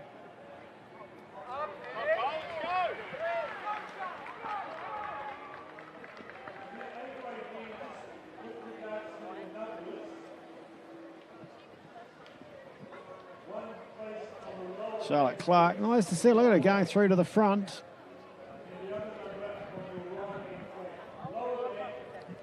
Not worried about the reputations of the riders behind. Goes, well, you know, I'm in this race as well.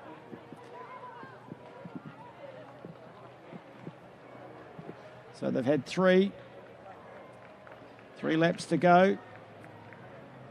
Next time past us, that will get 2. So we're getting into the business end, and I said Bronnie Bortha's going to launch well. I'm a minute or so out. She hasn't gone yet.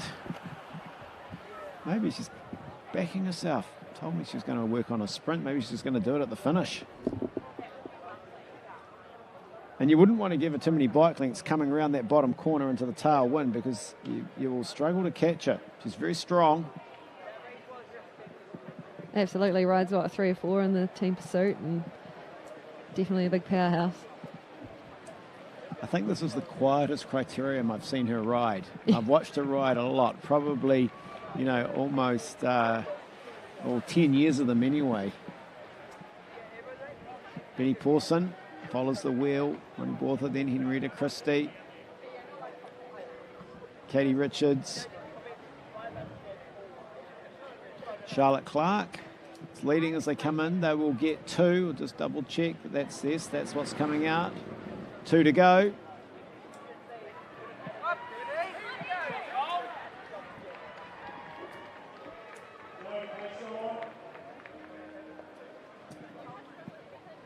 Still Charlotte Clark leading. Bronnie Bortha, Penny Pawson, Henrietta Christie. Ellie Wollaston starts to come through. That now the swarm around Ellie Wollaston's wheel. It's one thing being on it, it's another thing getting past it. I'd probably be taking the initiative, because she'll be hard to pass Ellie Wollaston in the sprint. Is that Ellie Perry going up on the outside? Very good attack anyway. Just straight away though, Bronnie Bortha shuts it down. Nicole Shields, they're in such good position. They know they do this day in, day out on the track.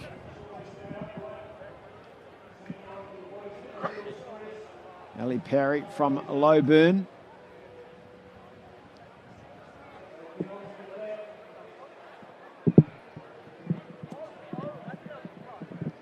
Well, there's a look who's coming up on my outside.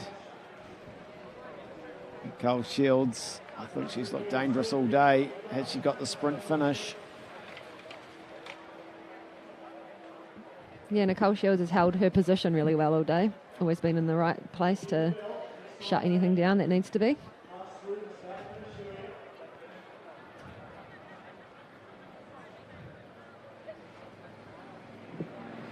And they're coming down the finishing straight to get the bell.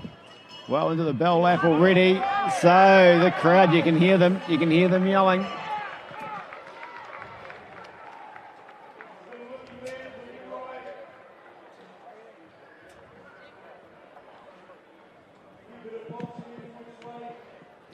Anna Marie Lip trying to get some position on the outside. So Marie Lip, Henrietta Christie, Ellie Wollaston.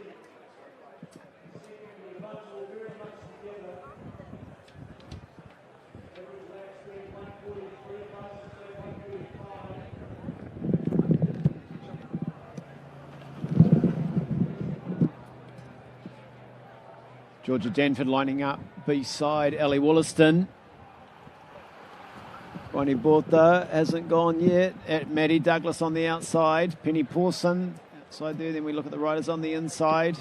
It's going to be a big fight for this last corner. Yep, it's going to be on for the last corner. They've all left it late. They're all backing themselves in the sprint.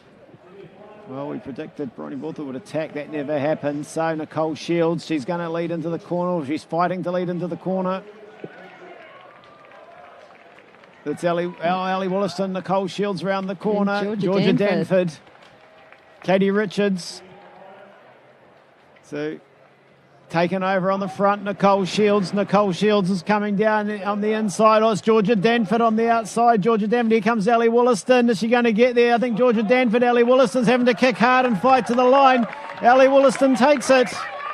The 2020 champion has picked up the title in 2022.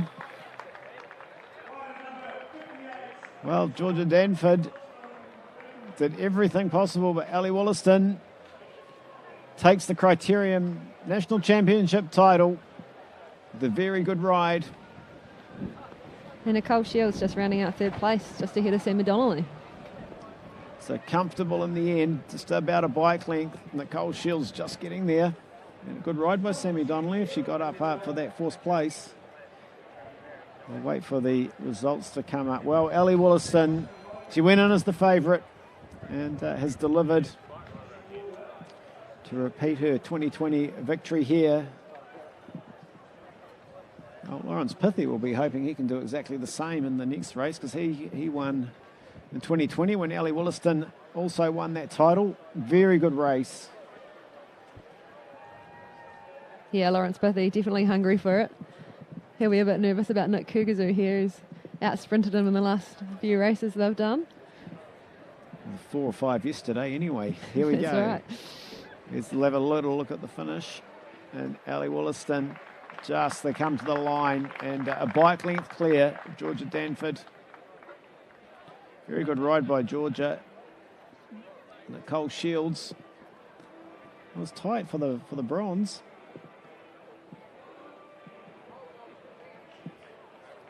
There's the flags flying, and they are, as you said, approaching 39 kilometres an hour. In here, we're still getting Ellie Wollaston getting some photos. And she makes her way down. She's going to have a chat with Brian Ashby shortly. Celebrated her birthday the other day.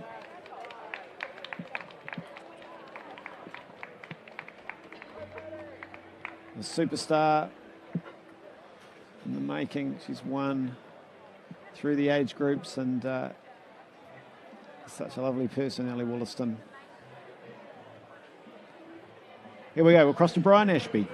Let's have a round of applause for our National Women's Criterium Champion, Ellie Wollaston. Ellie,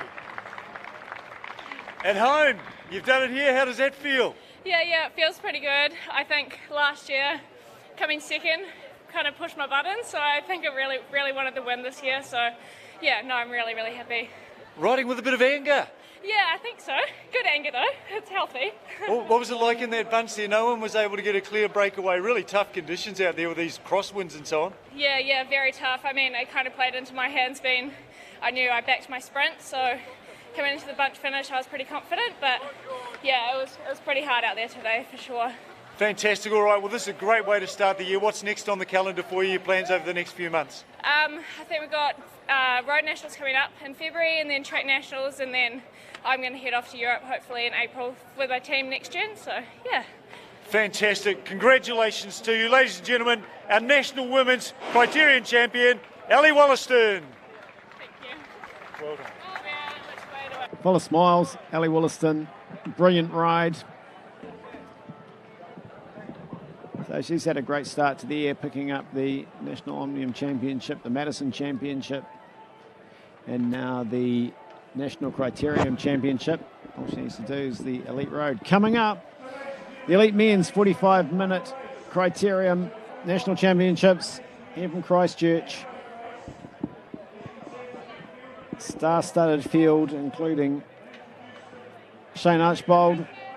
There's a glimpse of Brian Thompson in the crowd up here for the weekend. There was a bit of a reunion at Denton Park on Friday night for past riders, and the likes of Russell Nant, John Reid there for the weekend. There we go. Look through some of the riders. Rafael Maru, Shane Archbold, of course, one of the riders to keep an eye on. Ryan Christensen, young Mitchell Fitzsimmons stepping up.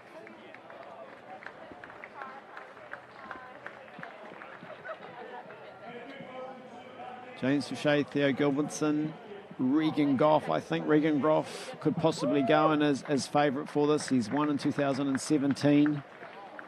Keegan Hornblow's another rider in great form. Nick Kurgazoo, well, yesterday he couldn't put a foot wrong at the track. Won everything. So he will start probably as the outright favourite. Bailey O'Donnell, another rider that's riding well. Ben Oliver, he'll be hoping to repeat the ride of Cameron Ivory. Campbell Pithy. So he knows what it takes to win here. He won in 2020. Zach Patterson, a young rider to keep an eye on. So it's a full field. It's a stacked field.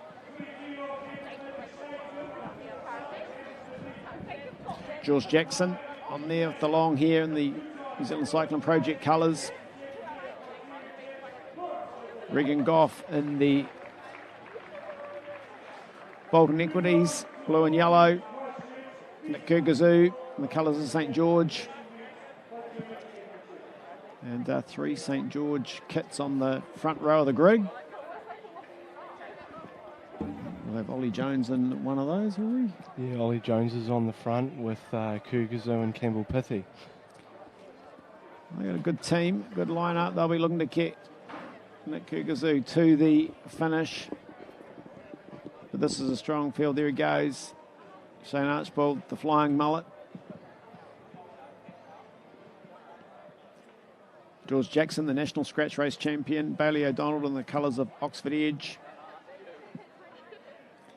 He's in good form. Just got pipped by Archbold and Timaru a few weeks ago in the Criterium there. Yeah, it was a very close race between Bailey and Shane. But good to see Bailey's form progressing after he had a pretty exceptional tour of Southland for him. There's the man at the moment. Well, he was the man at the track yesterday, and he's been in great form. He rode a sub-10 200 at the Cambridge 3-day. And he competed in every event, the sprint and the endurance events there. Nick Kurgazoo was reserved for the team's pursuit. The Olympic Games, Shane Archbold. Well, he hasn't ridden a Criterium Championship for a long time, but I think from memory, I saw a trophy being brought back to the Cycling New Zealand events team. It was the novice under-17 times trial title, and I think he might have won that in 2006.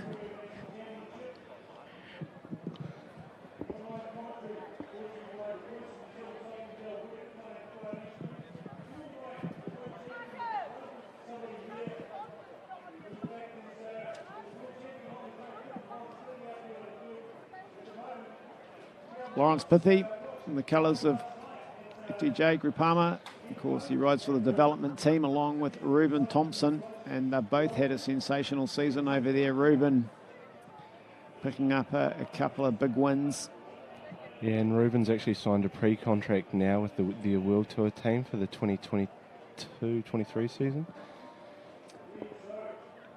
It's good to see the number of riders. Of course, Corbin Strong also signing for a World Tour team. Campbell Stewart. So I think 16 riders I read the other day from New Zealand, men and women's and World Tour teams. We're underway in racing this National Criterium Championship. So we'll pick out the riders as they go through.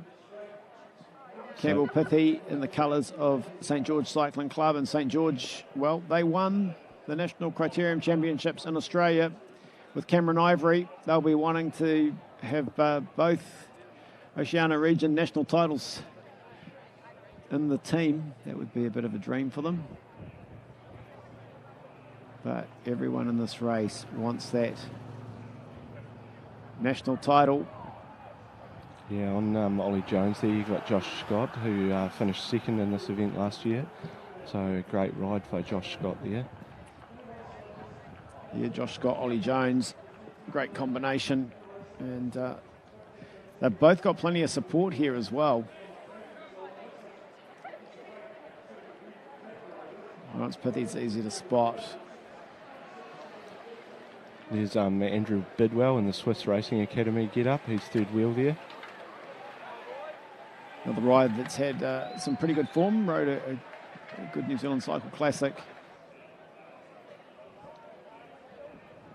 Tom Sexton, another rider not to underestimate in this. Two Guns Tom. If he puts his head down, he's a hard man to pull back. So this is going to be a fairly fast race. You look at the speed they went past us down around that corner. It's a blur. The guys over in the camera will go, hang on a minute, we've just gone up a notch or two. Yeah, we're seeing a few splits start to creep into these bunches already. Jules Jackson just giving himself a few bike lengths to make up, sweeping through there.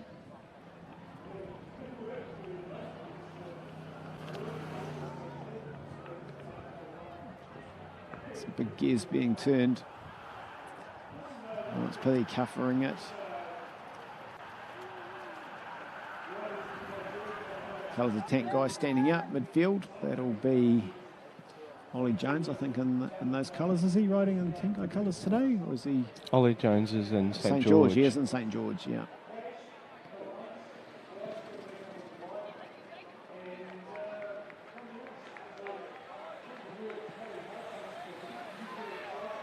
Ryan Christensen just going through, of course, changing from Canyon to the Black Spoke Pro Cycling Academy. Second race for them. And that's actually Ethan Rose, the mountain biker, on the front there. So he looks like he's wanting to mix it up with the roadies at the moment. Rose, it's great to see the number of riders crossing over. Of course, we've got Sam Gaze riding with Alpes and Phoenix. I think he's got a 4-year contract with them. Yeah, it's good to see Sam cementing a contract there and sort of getting some job security as well. And he'll obviously be able to start showing some of his talent again through Alpes and Phoenix. We look through the field and you can see some of the riders, the experienced riders like Shane Archibald, just relaxed at the back, not panicking, not worried about getting near the front. Same with Regan Goff. He's got his couple of teammates placed in there.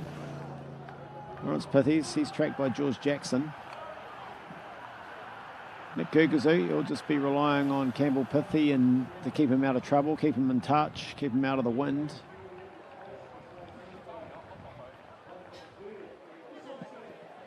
The circuit's not too complicated for them. It's fast, it's flowing.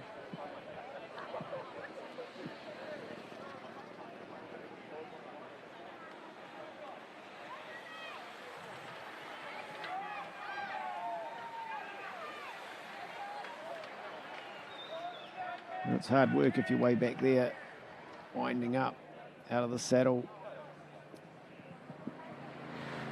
We'll come down past us. There's Lawrence Pithy having a go with Keegan Hornblow on his wheel. Well, it didn't take long, did it, for Lawrence Pithy? He's a racer. Dropped the flag and off he goes, Keegan Hornblow. He was in good form, trialled well, rode the Cambridge 3-day and did a couple of teams pursuits with the expanded National Endurance Program. Keegan's a rider that's really started to kick on in the last year or so, and we started to see signs of that at the Tour of Southland, and then at the recent New Zealand Cycle Classic he really started to come into his own. Yeah, he's looking good, and it's great to see a rider like Keegan who's been there or thereabouts for a number of years, starting to get some reward, getting recognised, putting in some outstanding performances.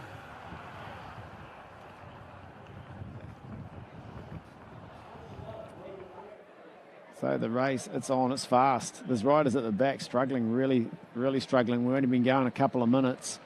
There's Lawrence Pithy stretches his legs, stretches the field. Keegan Hornblow.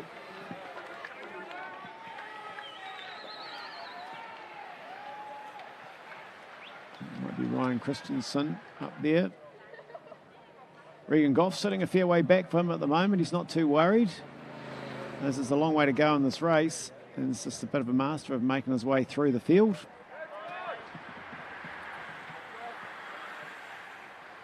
Ollie Jones, nice and handy near the front. So his job today will be to finish as high as he can, but more importantly, get Nick Kurgazu into position. That'll be his prime focus, I would think. But Ollie Jones, very good rider, and certainly capable of taking this out. Yeah, he's tucked in behind Luke Mudgeway there, it looks like. Not that he's probably getting a lot of shelter with the height difference between those two riders. Yeah, Luke Mudgeway had a good season last year, did a lot of work in the team, a lot of work in the lead-outs for Campbell Stewart. And the Black Spoke Pro Cycling team was racing in Europe. Of course, a former junior world champion in the Madison with Regan Goff.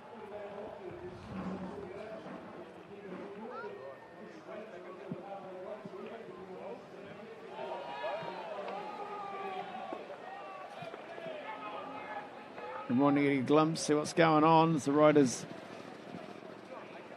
come through. They're looking up the road.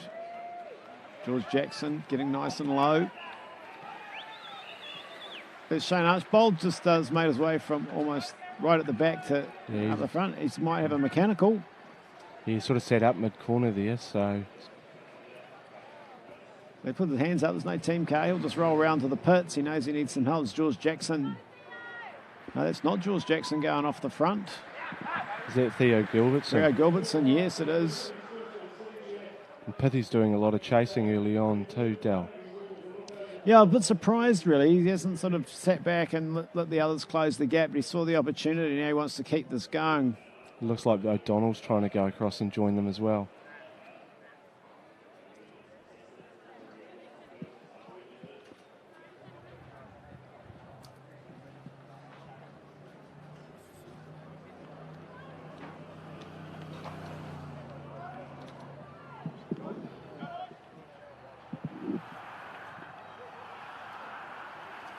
Strung out Indian file. So it looks like Shane's had a puncher.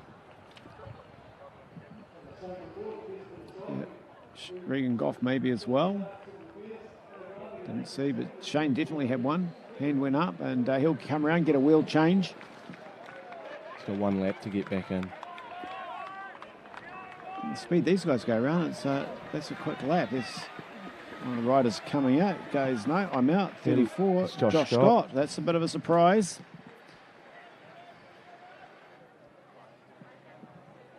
Lawrence Pithy, well, I don't know what that boy eats for breakfast, but man, I need some of that because I wish I had that much energy. After the way he raced yesterday, he's out there just hammering it again today.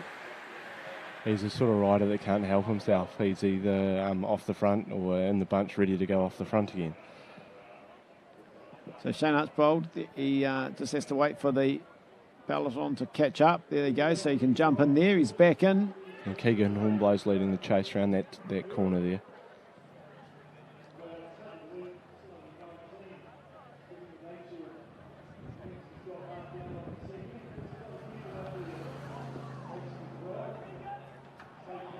The pace is high. Keegan Hornblow just trying. Some of the riders are biting their teeth. Luke Mudgeway taking a deep breath midfield.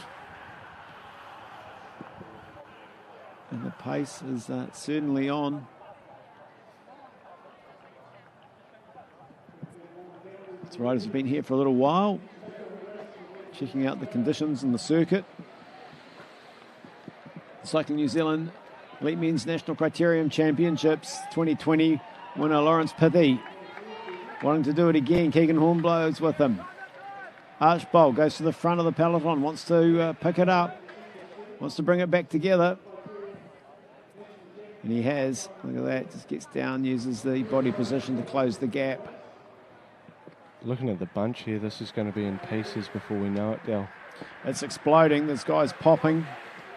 This pace. It's certainly on. Archbold, he's been around for such a long time. 2014 Commonwealth Games scratch race champion. Last year, he 2019, the stage victory in the Tour of Czechoslovakia, and it was 2020. He was the New Zealand National Road Race champion. In a year where he never really got the opportunity to show off the jersey. It was a disruptive season for the European professionals with COVID. But fantastic to have him home. Big crowd to see him yesterday. Big crowd here today. He knows how to put a show on.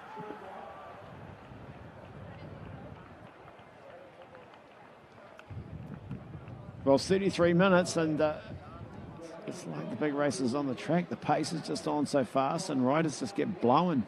Looks like there's only about half the field left now.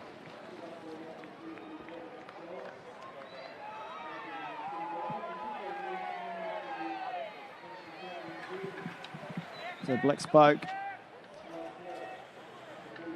just being patient, actually. They're letting the other riders dominate the race and putting a rider there. There's Luke Mudgway coming up again. This is Lawrence Pithy, just keeps the hammer down. Going through with Lawrence and Ben Oliver.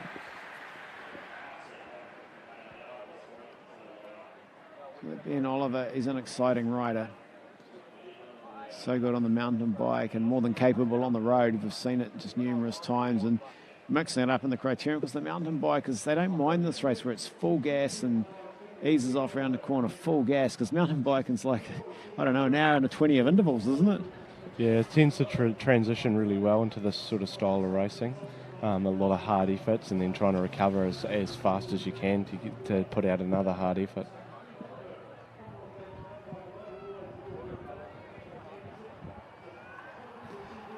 So as one rider sits up, another rider goes through. It's over half an hour of racing for these riders. Some of them will be wishing it was 2 minutes left, not 32.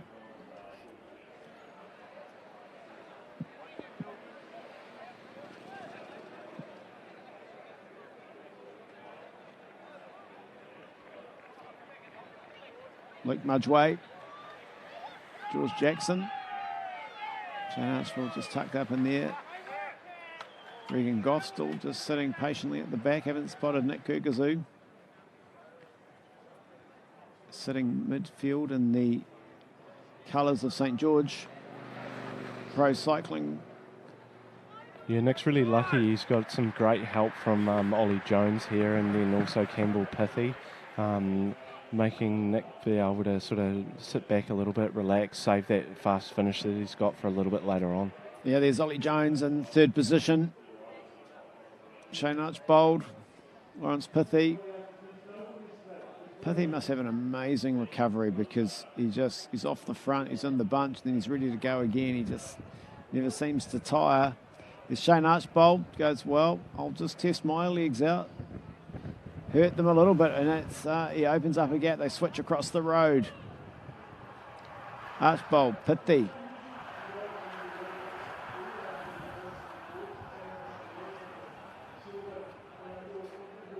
Looking flying around the corner. Shane Archbold. So is he just testing himself, or is he made this a serious move? Lawrence Pithy goes, well, we'll call it serious. We want to keep it going. Yeah, knowing Lawrence, I think he's going to want to be in pretty much anything and everything that could go. So anything that Lawrence is in will be a serious move. Yeah, Tom Sexton as well. Tom Sexton knows how to drive a bike race hard. Keegan Hornblow senses the danger. Tom Sexton on the front. Got Hornblow and O'Donnell going across. Yeah, and also I think that was, I was going to say Sam Ritchie, but I'm not 100% sure. Oh, the pace is on. Archibald flicks the elbow. Pithy goes through. I think if these guys don't come across now, they're going to be in some serious trouble. So Keegan Hornblow has a look over the shoulder, goes, I need a bit of help now. Tom Sexton.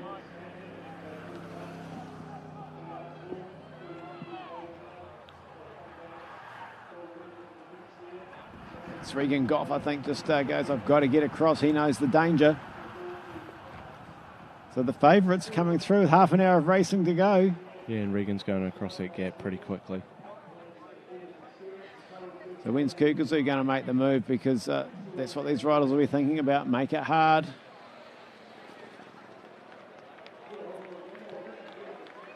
Lance Pithy, Tom Sexton, Shane Archibald, Regan Goff. Regan Goff, winner of the final stage, Stage 5 New Zealand Cycle Classic, which was a street circuit race just like this. A little bit longer. Quite the criterium format, but not too dissimilar. And Ben Oliver also getting across there, so great effort.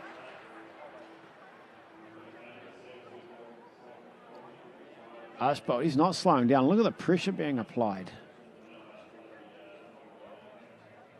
It's Pithy. Oh, here's George Jackson coming. You can see the flowing locks. George Jackson and the others are not too far behind. It's been some guys burning some energy both at the front and trying to get across. Keegan Hornblow, George Jackson.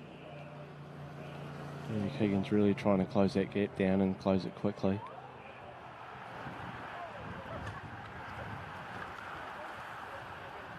Kukuzoo's just surrounded by his teammates there. Campbell, Pithy, Ollie Jones.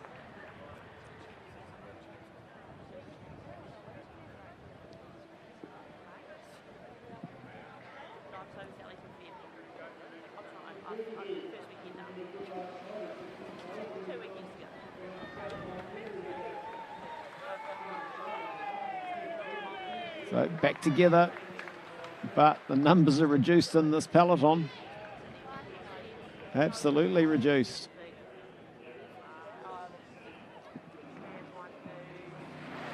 So Black Spoke, Ogden Equities Black Spoke.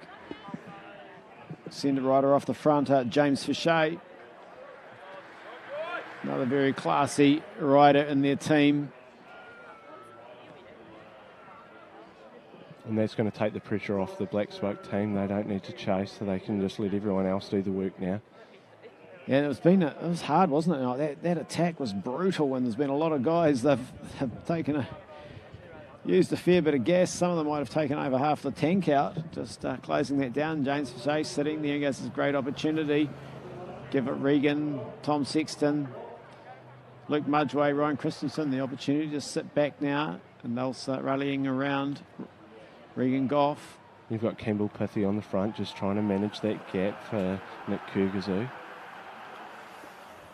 George Jackson sucking in a bit of air at the back after he made the effort to get up near the front. 26 minutes of racing left, and it's been exciting. It's been fast.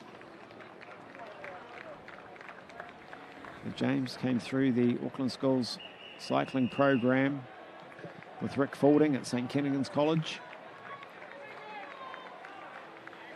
A fantastic cycling and triathlon program at the school, and so many of the great riders have come through in recent times around James's era have come via that. We see him, he's opened up a fairly decent gap. Has a look over his shoulder. He's got around 5 seconds, I would say, at the moment. Campbell Pithy trying to do his bit to keep St George Continental in the chase, in the mix, in the hunt for this title. They know they've got potentially the fastest man in the field, Nick Kukuzoo. But it's one thing being the fastest man, you've got to be there at the finish with the other riders. And James Fichet just goes across. And so I've got the motorbike to chase Sailor Chaser. He's looking good, beautiful pedaling style. And you've still got Campbell Pithy on the front there. It's like a time trial of two people against each other. Ollie Jones coming up to lend a hand and give Campbell Pithy a bit of a hand. Nick Kukuzoo tucked in behind. New Zealand Cycling Project. Got a few riders in there as well. Ben Oliver, George Jackson.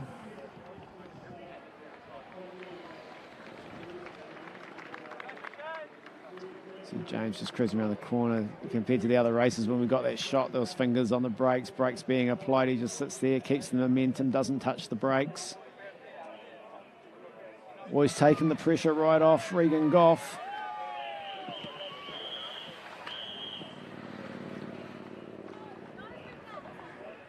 He goes through. He's got a decent gap now. He's settled into his own rhythm, picks his own lines around the corner.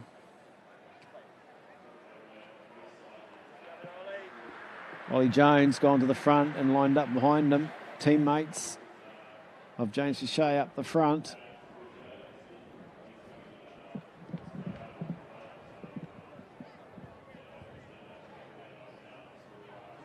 Well, he looks comfortable, nice high cadence, sitting up on the brake levers. And James, of course, is no stranger to riding off the front in big races, especially at national championships. When he won his national title, Dal, this is very, very similar how he did it, solo, basically. Yep, absolutely, doesn't mind. Ollie Jones, that's the hard, you just got to put in all that effort. Nick Kyrgyz's sitting there. At some time, though, he's going to have to light a match himself and go, well, let's burn a bit of the fuse and get over there.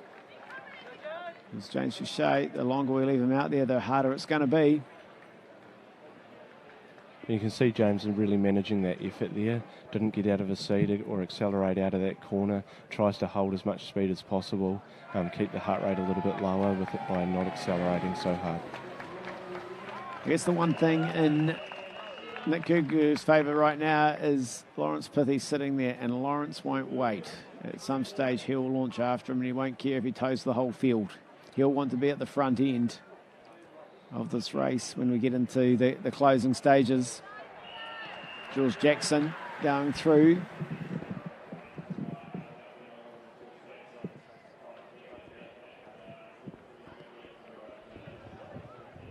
James Fichet.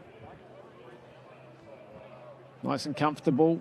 Position hasn't changed, hasn't moved on the bike. Also Black Spoke riding their Pinarello bicycles. They run very, very good equipment. About to, I think, around April, they'll head back over to Europe for their second European campaign. Bolton Equities, Black Spoke Pro Cycling Academy. What a job they've done last year straight away, first season. Put Campbell Stewart into a Pro Tour team with some great results. Aaron Gate producing some fantastic results as well, along with James. Tom Sexton, Regan Goff, part of the team. Ryan Christensen, as I said earlier, coming across from the Canyon team, who rode for last year in Great Britain and had some good results in Europe as well. Still Ollie Jones on the front, not getting any help.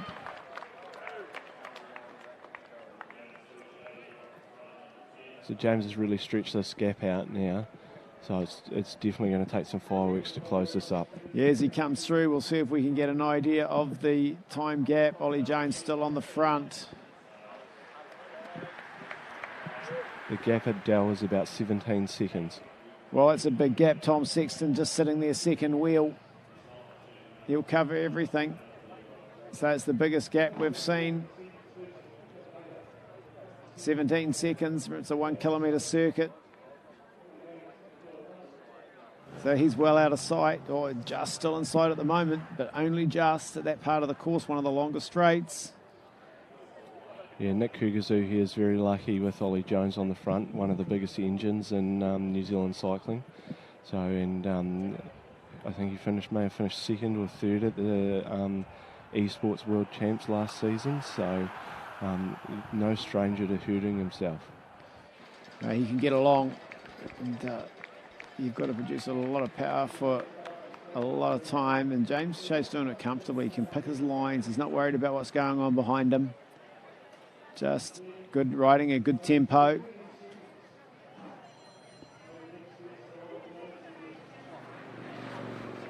Ticks off another lap. Just about inside 20 minutes he was going to come through. 20 minutes of racing. looks like Campbell Pithy's gone back to the front now. So giving Ollie a little bit of a rest, and Black Smoke is still sitting there, just enjoying the ride. Yep, Tom Sexton, I think that's Lick Mudgeway.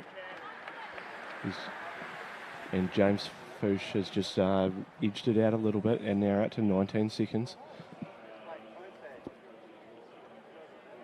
Well, the gap grows. New Zealand Cycling Project also getting organised, putting a couple of riders. They maybe need to put one on the front as well to work with Ollie Jones, Campbell Pithy, if they want to bring back James Fouché. Look at that, down the straight, a big gap. Yeah, New Zealand Cycle Project need to think about this. With someone of the speed as George Jackson, he's worth putting you guys on the front and really believing in. Yeah, he certainly is the National Scratch Race champion.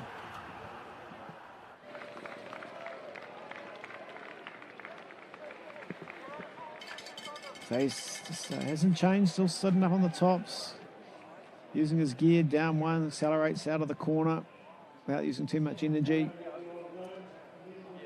Cruises, recovers in the tailwind, and then he'll put his head down, work a bit harder in the headwind.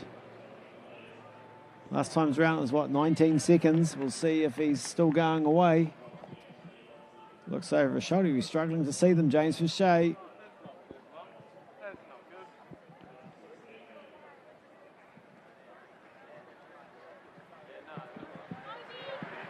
It's 15 seconds now, so they're trying to claw him back. Yeah, Ben Oliver, so New Zealand Cycling Project have made a decision. We've got to help. St George Continental close this down. There's Scott Guyden, the team director, on the side, just giving James a little bit of instruction.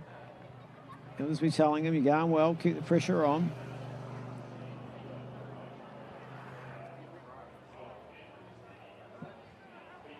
It's a big effort's going in. They know this is a dangerous move. There's still 18 minutes of racing left.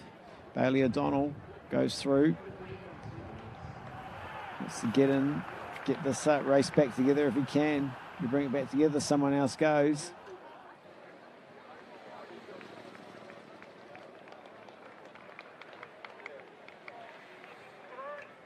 Bolton Equities, Black Spoke, they didn't wait, did they? They just let the other riders take it to them, set the tempo, and then they just launched a rider at the right time. He's got a nice gap. Lawrence Pithy goes well. It's time we need to start picking it up. Regan Goff moves up onto the wheel of Lawrence Pithy. And then I think that's George Jackson as well, as we see James Fouché coming through. 15 seconds was the gap last time around, so I think it's tightened up a little bit. Lawrence Pithy goes well. We've got to pull it back. Regan Goff won't do a turn. George Jackson will have to do something. Keegan Hornblow. Yeah, it looks like it's creeping down towards the 10-second mark now, with Lawrence Pithy hitting the front. Well, it's going to burn a fair bit of energy for Lawrence, but he knows he has to do it now. Bring it back together. And then somehow he'll have to mark the next move.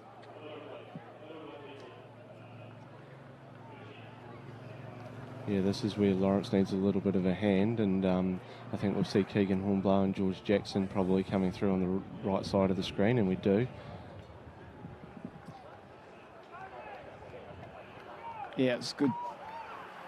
Those teams know and those riders know they've got to do the work.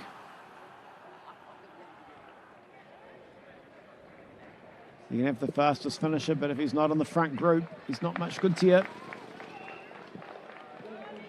Well, you can't win the race if you're not at the front, Dal. So James Fouché, he's the man at the front, and he's riding well. He got out to 17 seconds. It came back to 15, then it was around 10. Lawrence Pithy went to the front, drove it hard, but has he had any help? He's back. He's had to drop back now. He's got to recover as well. He can't do it all on his own. James Fouché goes through. He's having a wee glance there, so he knows they're coming at him. Good ride from Ben Oliver. 8 seconds now. Mudgeway up there as well. So who's the next Black Spoke rider to go for Regan if they get caught? Well, Ryan Christensen's been sitting quiet. So he's been sitting back, hasn't had to go to the front. He's been able to cover just any move, so I wouldn't be surprised if they decide, well, we'll just see what Ryan's got. They'll also be very conscious of not letting anyone else take the advantage, and if they sit back or keep sending riders up the road, it's going to be perfect. And Regan might miss out. Yeah, Big George launches. Lawrence Pithy goes, I don't want George to get away. Bailey O'Donnell. Shane Archibald using all his smarts, no teammates, just to ride off the other efforts. He's got to play, being patient. Hugo Jones in the Box Sky colours, the orange and blue. He's also riding a very smart race, just riding off the wheels of the teams. Yeah, Hugo's a rider with a lot of seated power and can really rip a race apart when he wants to. So James Fauché inside 15 minutes of racing, approaching 14 left. The gaps come down. Bailey O'Donnell, Lawrence Pithy, George Jackson, they're leading the charge, they're leading the chase after this man, James Fauché. And the gap's now at 5 seconds. So 17, 4 laps, it's down to 5. They won't want to ease off. Fauché's tempo hasn't changed. The bunch has just had to pick up theirs. Lawrence Pithy, nothing he would like more would be to repeat the win, but he's having to do a lot of work. Nick Kyrgyz's a guy we've talked about. You haven't even seen him. We haven't seen him, we know he's in the bunch. We know he's floating. There's his black helmet. Coming through in about 4th or 5th wheel there. Yeah, Nick's looking really good there, quite comfortable at the moment. Theo Gilbertson in the colours of, I think, Southland, just tucked on the back. No, sorry, Hunter Goff. I think that was Hunter Goff. Theo Gilbertson should be in the New Zealand Project cycling team colours.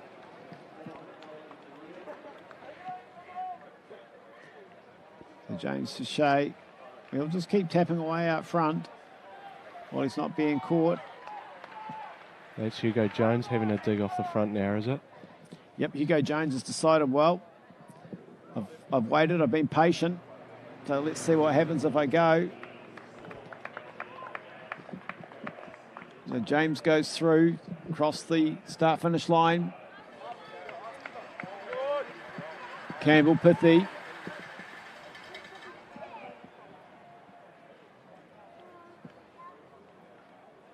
"12 minutes of racing, 12 and a half minutes. James Fauché out in front. He's still got the advantage. It might have be slightly slimmer than a lap or two ago,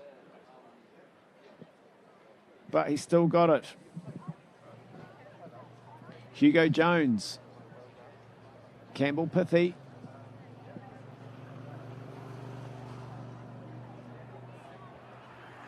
Mudgeway floating, just sitting there.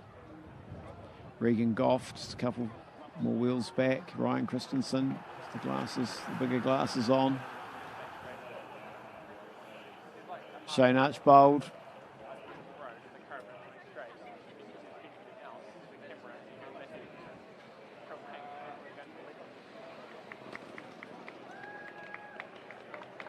James through that corner, another lap ticked off.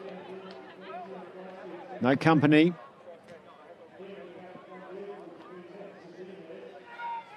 It's the face of white, starting to feel it a little bit. We've still got the gap and the chasers, they're swapping around. Yeah, it looks like they've eased up a little bit in this last lap. They probably feel they can get him, but that's the real danger, isn't it? You know, 10 minutes to go, you can still slip out. They can't just relax totally.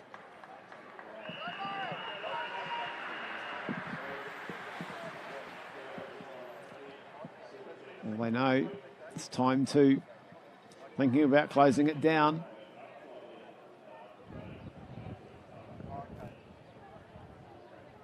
So you can see the flags blowing in the background. Big effort coming in from the rider. Will pick up his number, we'll pick him up. Andrew might know how to spot him. Shane Archibald's on the left of the screen as we look at it.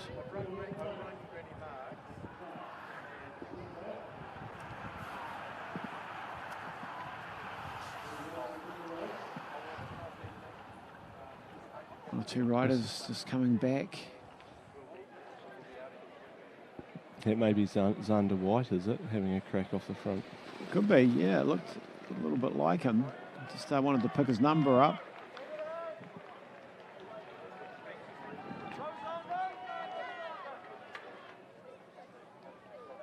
Well, still James O'Shea. 10 minutes racing. Still got the advantage. He's the man out front. He'll be starting to hurt. There's a look over his shoulder. Sees them coming. It is Xander White. So he's doing a good job trying to come across that gap. Yeah, very good ride. Young rider. He's got plenty of horsepower. And he's just about to make the junction.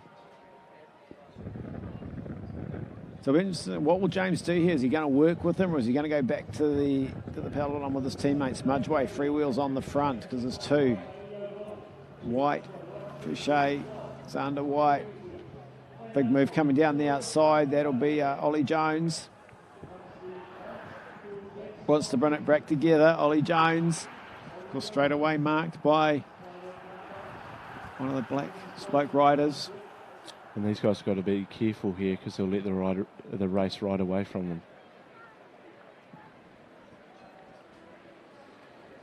So White. Jones on third wheel.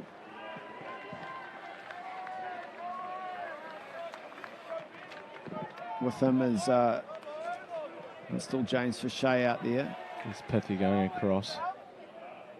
So there's not many riders left with 8 minutes to go. Is that Ben Oliver going through, picking the pace up, making it tough, keeping the pace high? It is indeed. Gosh, he's got some form, Ben Oliver. Lawrence Pithy. Regan Goff glued to Lawrence Pithy. Oliver, head down, making it hard as possible. Ollie Jones on third wheel. Yeah, it's James Fouché having to do the chasing in the middle. Yeah, he's sitting there biting his bottom lip probably. Just about put the teeth through it. Oliver, what a powerful ride from Ben Oliver. It's really put the pressure on. Xander White has a look over his shoulder. Who's coming? You've seen Pithy just make the junction there with another Bolton Equities black spoke rider. And there's Archibald going on the far right side of the road. Yeah, Shane Archibald, he'll want to get across. Archibald's got plenty of speed and power. He'll be using all of it right now. Once again, Bolton Equities have a rider on his wheel. 7.5 minutes of racing, and we'll know who the national champion will be here in Christchurch. Final race on today's program.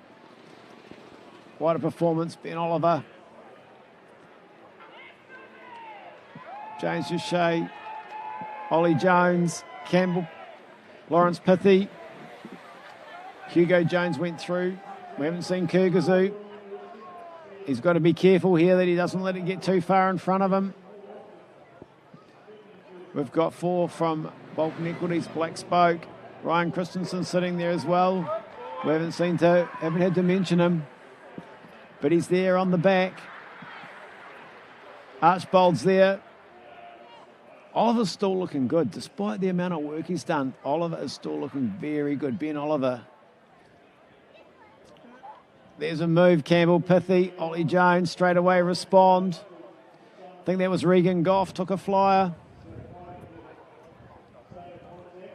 Has a look over his shoulder. Sees Lawrence Pithy. Regan Goff eases up. Ben Oliver has a little look.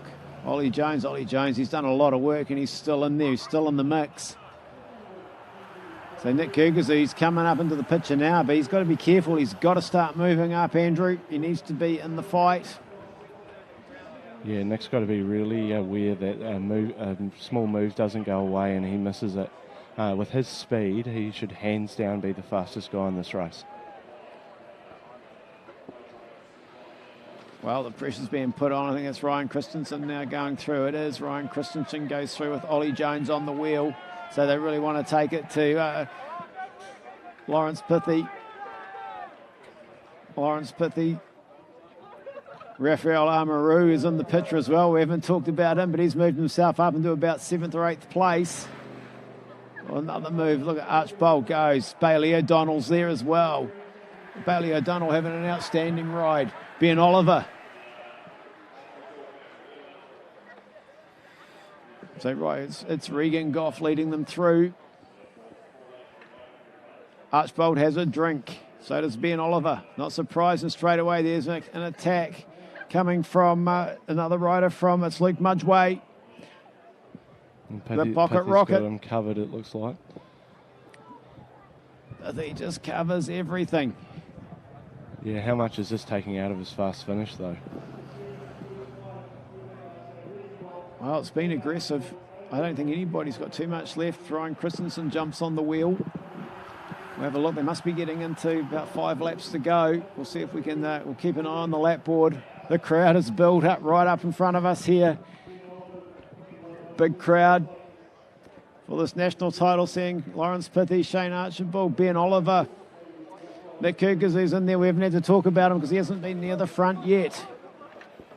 Bolton Equities, Black Spoke, though, they're stacking the numbers. They're stacking the riders. Tom Sexton will be in there as well. He's another rider that could launch for them. Yeah, and a rider we haven't mentioned is a young Mitchell Fitzsimmons who's got a good turner's pace. So if this comes down to a sprint, he may be in with a shot. Yeah, I just got a glimpse of number 9, Mitchell Fitzsimmons, going through, looking comfortable.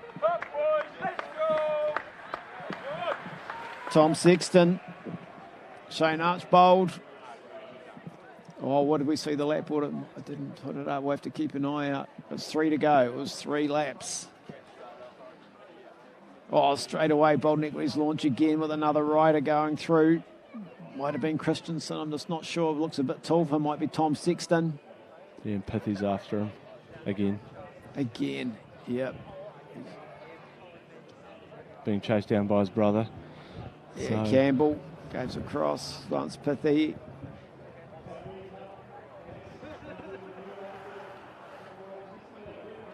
George Jackson's come back. He looked like he was out of it. Oh, they're going left, right and centre. 3 more laps. They'll get 2 next time past us.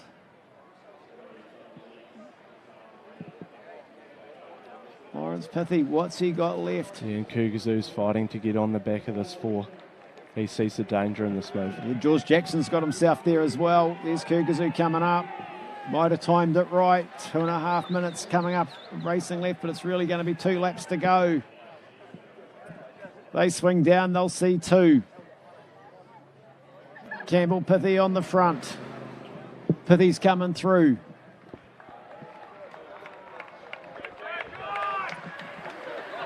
James Fouché, he's the rider in there still for Black Spoke, sitting there. Having a look, just indicating, come on Regan, you've got to come up. Lawrence Pithy. George Jackson. There's Archibald also sticking up there, coming in, being very prominent. Ollie Jones as well. Jones will be thinking about Kurgazu.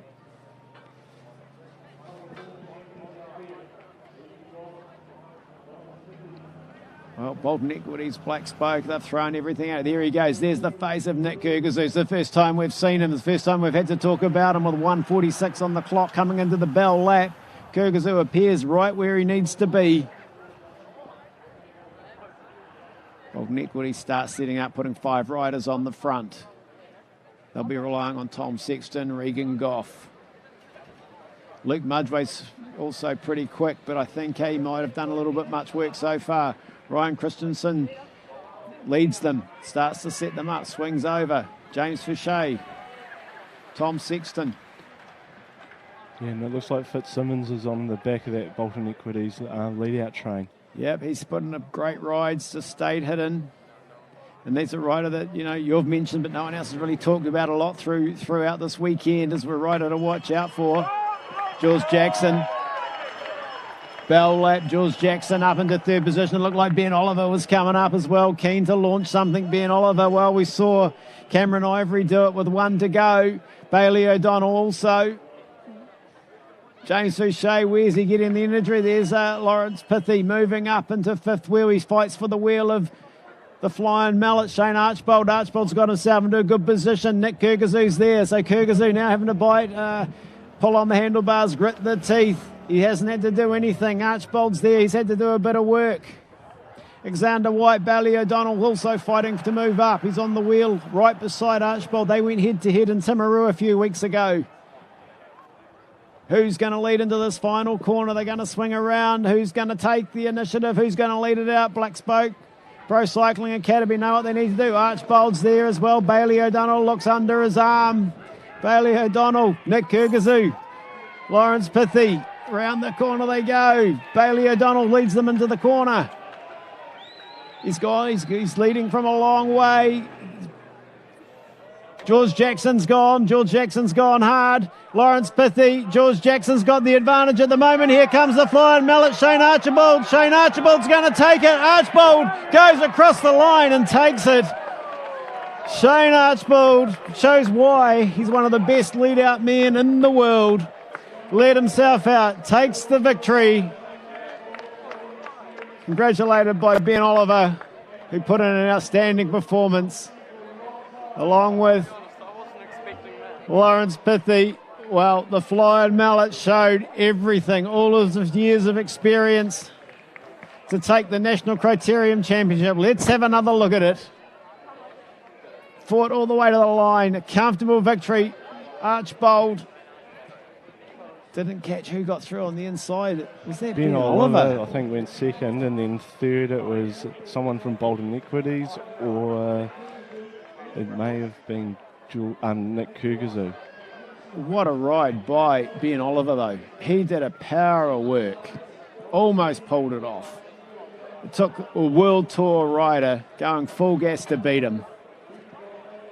What a way to finish an outstanding day's racing here in the city of Christchurch. Perfect conditions, massive crowd here, enjoying the outstanding racing. They've been all around the circuit. They're swarming to the finish to get a glimpse of Shane Archbold.